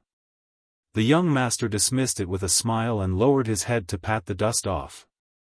He didn't expect that the child was still angry and slapped the person in front of him on the head, knocking off the fox fur hat that was obviously not worth much. Only then did he grin proudly. After the hat fell off, the young man in his 20s with a saber revealed a head of hair that was similar to the hair on his temples. It was actually the gray color of old age, giving him a lifeless appearance. The young man shook his head and didn't argue with the naughty child. He took a few steps forward and bent down to pick up the fox fur hat that they depended on each other for survival. Unexpectedly, a soft whip, like a snake spitting out its tongue, hooked onto the fox fur hat that was indeed cheap and unsightly in quality. The whip lifted up and threw the hat high up. Then, this whip, which was praised in Jianghu as a tiger's tail, was like a snake coiling around. The head of the whip and the body of the whip collided with each other, creating a sound like firecrackers. After the vibration, the whip suddenly straightened and bounced onto the fur hat, forcing the hat to fall back to its owner, which happened to cover the young man's head. This scene really lived up to the old saying that a virtuous horse would be bullied by others. The young man must have been shocked by the child's elder's move. Amidst the cheers of the surrounding people who wished for the world to be in chaos, he quietly stood up and straightened the fox fur hat. He didn't even glance at the strong man who was shaking his hand with the whip. Chapter 865. Seeing the young man retreating after causing trouble, the man whose family had been tyrannical for generations in Liaodong was too lazy to beat him up. He was born with a short stature, but his wife was tall and enchanting. Not to mention other things, just her slender legs almost reached his ribs. A woman of this height was rare even in the north, let alone in the south. What was even more remarkable was her well-proportioned body and her twin peaks. Even though she was wearing a thick fur coat, she was unwilling to be left out. Beside them were two pairs of celestial couples who had deep connections with their families. They were all in their 30s. The men were masculine while the women were graceful. When the four of them saw this scene, which could not be said to be harmonious. They looked at each other and smiled. They did not agree, but there was pity in their eyes. However, they did not say a word of justice for the young stranger. When roaming the Jianghu, one should help those close to him and not those who were reasonable. Almost no one noticed that the spineless young man quietly made an imperceptible gesture of waving his hand after leading the horse and before pressing down the fox fur hat. Except for Zhou Qinghu, who had been watching coldly, because this woman's eyes were fixed on Su Qi, whom she had met for the first time on the Dragon Tail slope. She could not understand how a man who could make dozens of big devils retreat in the face of difficulties, who could be invited by the devil cult to climb the mountain and be conferred the title of Marquis, could be so down and out. Zhou Qinghu hesitated for a moment and walked to the side of the man who continued to look at the bleak winter scenery of Springshen Lake. Su Zhan, who had been with her day and night these days, followed closely behind. Su Zhan, who carried an ancestral long stick on his back, walked a few steps and was quickly recognized by some sharp-eyed guys. These days, Snow Mountain Villa had set up several arenas on Springshen Lake that cost a lot of money. In addition to the main arena that was stolen by the purple clothes of Mount Hui Mountain, there were several smaller arenas, which were also full of masters. Su Zhan amazed everyone in one of the arenas. He fought with an old swordsman in the northwest for 400 rounds and still won. Then he successfully defended the arena for 4 consecutive rounds before being defeated by the famous swordsman in the southeast, Xie Huaibai, who was thousands of miles above Su Zhan. Everyone suddenly remembered that Su Zhan's father, Su Dachu, had written Observing Skill scripture, and was once one of the top masters in the world. Because of Su Zhan's skills, the declining Su family was regarded by many martial arts seniors, especially masters in the Tuhuai River, as the hope of the family's revival. The Liaodong swordsman who was shorter than his wife put away his soft whip. Seeing Su Zhan's sudden appearance, he thought for a moment and then laughed heartily. He took the initiative to ask, "Are you Su Zhan, young Master Su who carried forward the family's observing skill scripture?" Originally, Su Zhan did not have a good impression of these arrogant Jianghu heroes, but after being recognized, he still turned around, smiled and cupped his fists in return. He said, "I am Su Zhan. I have heard from my father's generation that the Feng family of Liaodong is full of masters. They can not only kill a tiger with one whip, but also have superb archery skills. Just the sound of pulling the bowstring can make birds startled and fall from the bow." When the illegitimate son of the Feng family of Liaodong heard these words, it could be said that he was tickled by Ma Gu, and it happened to tickle his itch. He felt comfortable all over. If it was someone else who flattered him, he would not take it to heart. But Su Zhan was different after all. He had profound knowledge that was not inferior to the Feng family of Liaodong. Su Zhan himself was also good at martial arts. In the future, he might not be unable to become a first-class master. Feng Maolin, who was famous only in the Liao and Liao regions, had excellent whip skills and archery skills.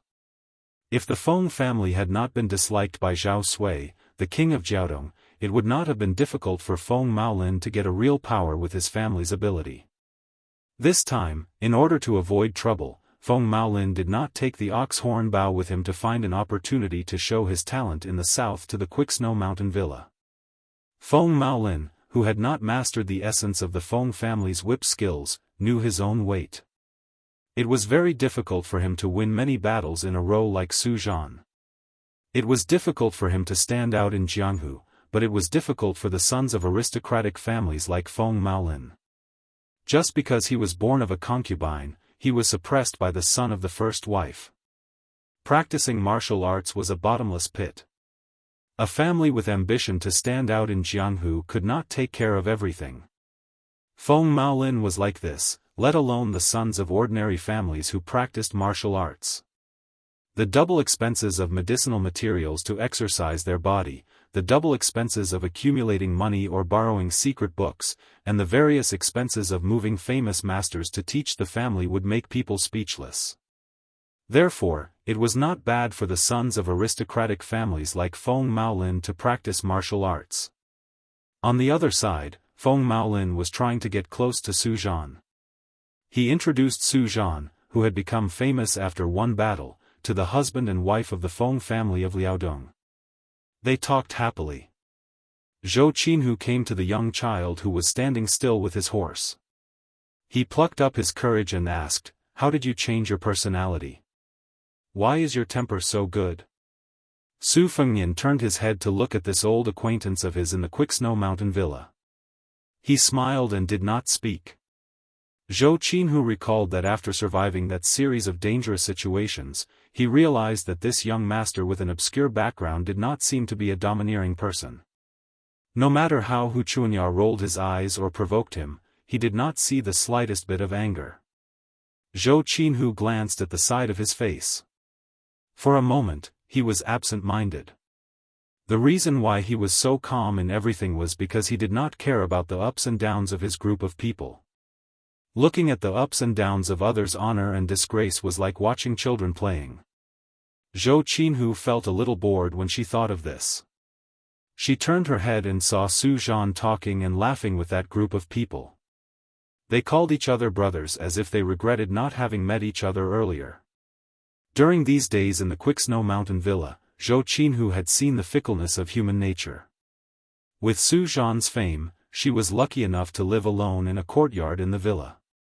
People from all walks of life came to the courtyard to make friends. She could not rest for a moment. Su Zhan also beat around the bush. One time when they sat opposite each other and drank, he almost revealed his heart under the guise of alcohol. However, she still diverted the topic. Zhou Qinhu had a good impression of Su Zhan, who had gone through fire and water with her. Unfortunately, it was not the love between a man and a woman.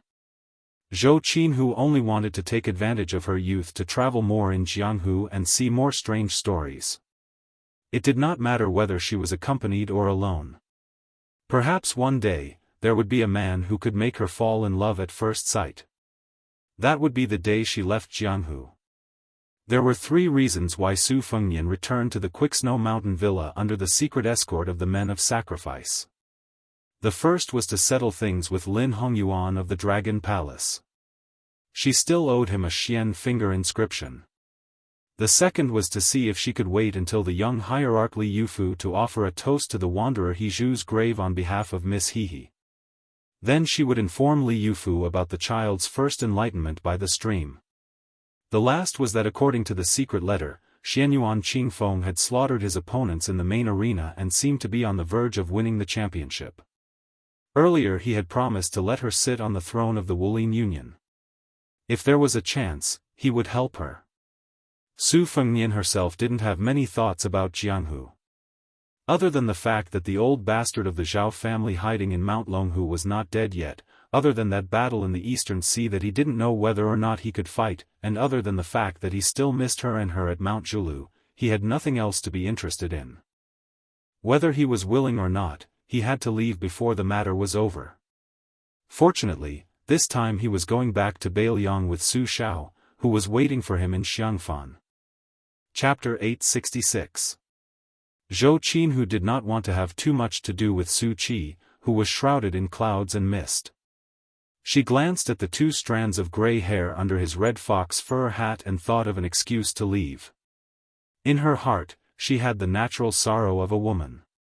Those who practiced martial arts knew that thinking too much would consume one's qi and blood, which would not nourish one's bone marrow. However, Zhou Qinhu also knew her own limitations. The martial arts that she practiced would definitely not enter his eyes. While she was hesitating, she saw a young ranger with a wine pot hanging from his waist stride over. He slapped Su Qi's shoulder and laughed, calling out Su Qi's name. Then he turned to her and said respectfully, "Miss Zhou's yellow plum sword, I am Huang Liang, an anonymous disciple of Pure Heart Pavilion. Your reputation is like thunder in my ears." Su Fengnian saw Zhou Qinhu's puzzled look and explained with a smile, "Brother Huang is a friend I met on the way to the snowy hills. He is an old Jianghu man and has taught me many things by word and example. He is a kind person and is worth making friends with." In fact, Huang Liang had been quietly observing the situation from the side. When he saw Su Zhan being played by the group of heroes, he had completely lost the intention to greet him. He was afraid that he would get into trouble. But he did not expect that Zhou Qinhu, who had recently risen to fame along with Su Zhan, would take the initiative to walk to the side of the horse by the lake. Hearing Su Zhan say that he was kind, Huang Liang accepted all of it without any guilt. After Zhou Qinhu heard Su Fengnian's words, she greeted this rogue Jianghu ranger out of courtesy. Su Fengnian picked up the reins and prepared to ride along the lake to find Lin Hongyuan, who had once held an ivory tablet in his hand and pretended to be a ghost. In addition to the dispensable stone inscription finger, Su Fengnian also had a newly learned interesting secret that he wanted to test Lin Hongyuan face to face. However, before Su Fengnian had a chance to escape, Su Zhan and Deng Maolin had arrived with their companions. Obviously, the son of a concubine from the Feng family of Liaodong had given Su Zhan face. He took the initiative to ask his young son to apologize to Su Fengnian, and then said that he wanted to board a colorful boat to watch the new round of the purple dress battle on the lake. Several arenas were built on the lake several miles away from the lake, and the spectators had to take a boat to watch the battle. However, the number of boats was limited, so boarding a boat did not depend on money, but on one's status in Jianghu and family's reputation. Every boat had a famous prostitute from the brothels of Xiangfan City. In order to build up the popularity of the Snowy Heights, Villa Master Wei Qi Liangfu had put in a lot of effort. Most of the spectators from Jianghu did not have the ability to board a boat, and could only rent a small boat to ride between the big boats. However, there was a huge difference between riding a small boat and riding a boat, and it was not a pleasant feeling to be inferior to others. On the way to the ferry, Su Fengnian learned that Feng Maolin was from a wealthy family in Liaodong through Su Zhan's concise but clever introduction. The other two pairs of immortal heroes came from similar backgrounds, one from the Huai family, and the other from the southern Tang aristocratic family. There was an insurmountable gap between aristocratic families and aristocratic families, but for most of the people in Jianghu, it was not easy. It was like a prostitute, but an official prostitute was naturally more valuable than a private prostitute. When Huang Liang was traveling with Su Fengnian, there was nothing he did not know about astronomy and geography. But now, he was very cautious and nervous, and did not even dare to speak loudly. Especially when he was interrupted by Deng Maolin before he could finish his self-recommendation. Huang Liang did not take it seriously, and obediently followed behind the crowd. Taking advantage of the fact that the people in front of him could not see him, he put on a high and mighty air and cast sidelong glances at the people around him. When they boarded the boat, Su Fengnian was in a bit of a dilemma. He wanted to board the boat with the horse, but the little steward of Quicksnow Mountain Villa, who was in charge of all the affairs of the boat, did not take the Feng family of Liaodong seriously at all. How could he let a nobody from Jianghu bring an inferior horse to board the boat? Besides, did he know how much a seat could be sold for nowadays? This C-class boat cost 400 taels of silver. And it was priceless. Su Fengnian did not want to complicate things. After everyone had boarded the boat, he handed the horse's reins to a handyman of the villa, stuffed a piece of silver into his hand, and said, "I'm Zhuo Jing from the Dragon Palace. Little brother, please inform a woman from the Dragon Palace named Lin Hongyuan that I'm on this C-class boat. If she has time, tell her to wait for me at this ferry." When the servant heard the words Dragon Palace, he immediately looked at the young man with a higher opinion. Dongyue Sword Pond, Chunty Cottage, and Wild Goose Castle left one after another. At this moment, the Dragon Palace was considered one of the top sects in the villa, and he could not afford to offend any of the people in it, even if they were just cats and dogs. He quietly restrained his arrogance, weighed the weight of the silver, and deliberately put on a troubled face. "Young Master Zhuo, I have a hard life. I may not be able to leave for a while, and I'm afraid that I will delay your important business." Su Fengnian did not change his smile, and handed over the second piece of silver. "Sorry to trouble you, little brother." He didn't expect that the young servant was also a quick-witted character. He pushed back the second piece of silver and said with a smile, I have received 10 taels of silver from young Master Zhua. I don't feel bad about the money, but I also want to take advantage of the opportunity to get some immortal aura. If I ask for more, then I will be seen as a man who is not content with money. Our Snow Mountain villa has strict rules. If by any chance the steward finds out, he will break my hands and feet. Young Master Zhua, don't worry. I will go and report to you. As for young Master's precious steed, this humble one will also have the stable feed it. This was the foundation of a noble family. A servant would be influenced by what he saw and heard, and his conduct would more or less reveal a sense of impartiality. Before the spring and autumn period, the people who sat on the dragon throne had changed one after another. The 10 great clans had always been able to rise and fall as the tide rose and fell. The reason why they were able to stand firm was because of the accumulation of all aspects behind the main branch and the side branch. Su Fengnian looked at the young servant who led the horse away. Suddenly, a thought came to his mind.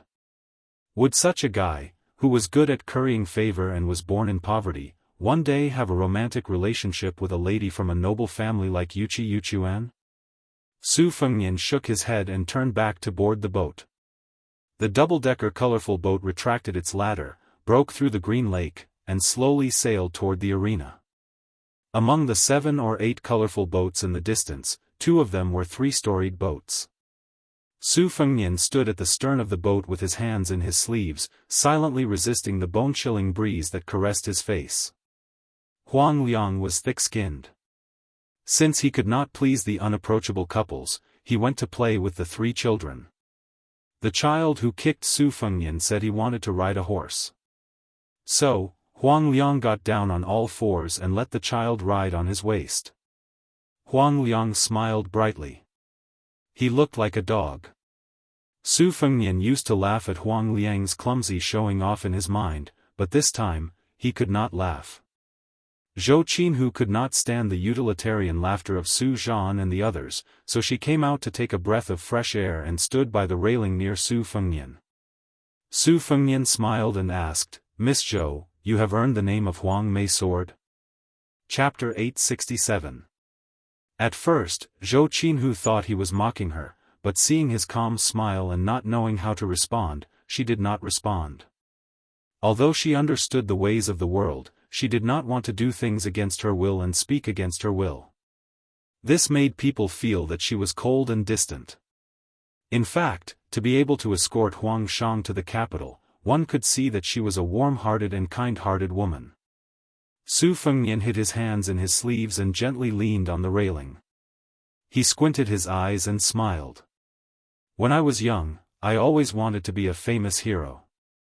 I wanted to be the type where women would fall in love with me wherever I went. That's why I often discussed with my 2 elder sisters what kind of nickname we should use when we roam the Jianghu in the future.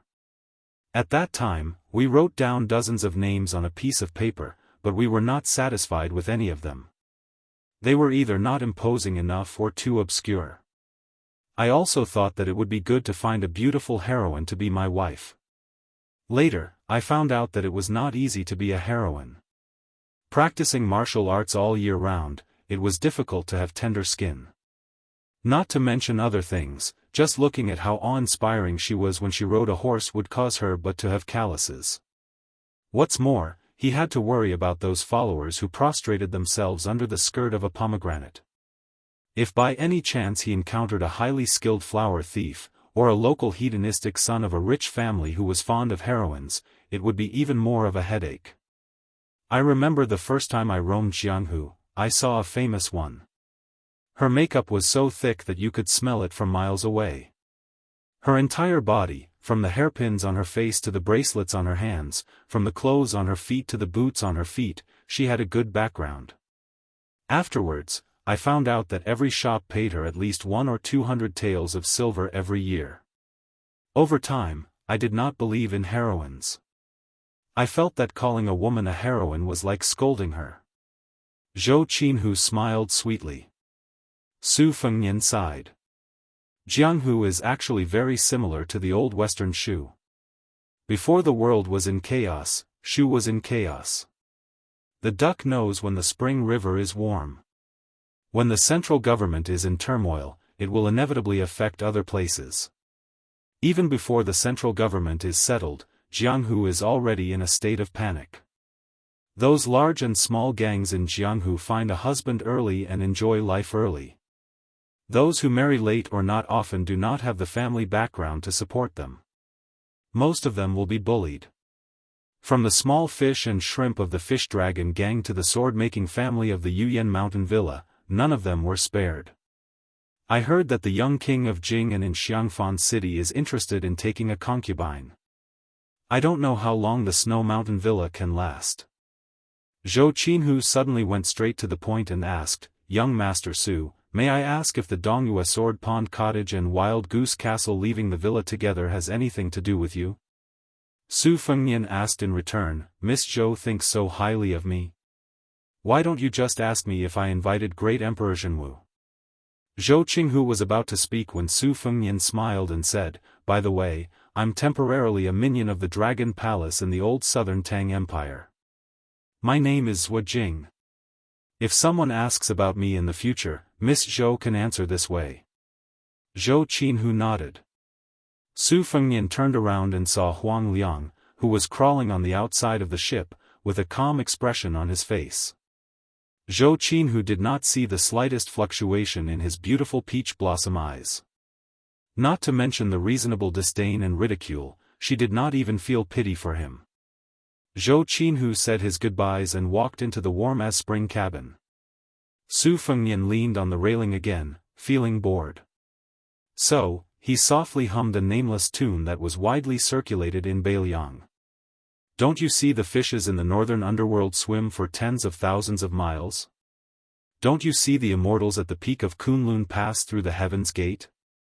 Don't you see the men riding lightly out of the cold and returning with their corpses?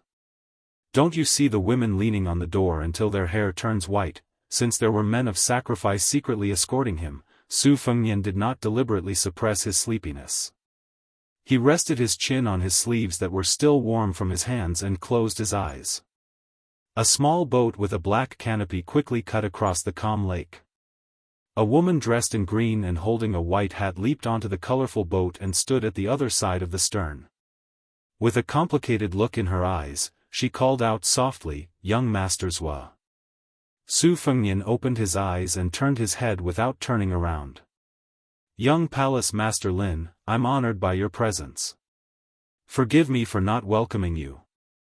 The young woman, who had never shown up in the Quick Snow Mountain Villa as Lin Hongyuan, now had a look of respect from the bottom of her heart.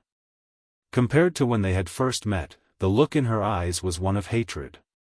In Lin Hongyuan's mind, Zhao Ningxin was the reincarnation of the founder of the first generation of Longhu Mountain. He would definitely become the #1 person in the world in the future. With the addition of Yu Yiqing, he would have more weight than His Royal Highness in the bitter cold of the northern region. Lin Hongyuan was a woman who didn't remember good things or bad things. However, if she was really hit hard and hurt, she would still remember a little. Previously, when she got along with that bastard surnamed Su, her schemes were seen through every time. That guy wouldn't show any mercy to her. Now, Lin Hongyuan didn't know whether she hated him more or was afraid of him more. Lin Hongyuan, who had changed into the face of a female official of the Dragon Palace, was about to move.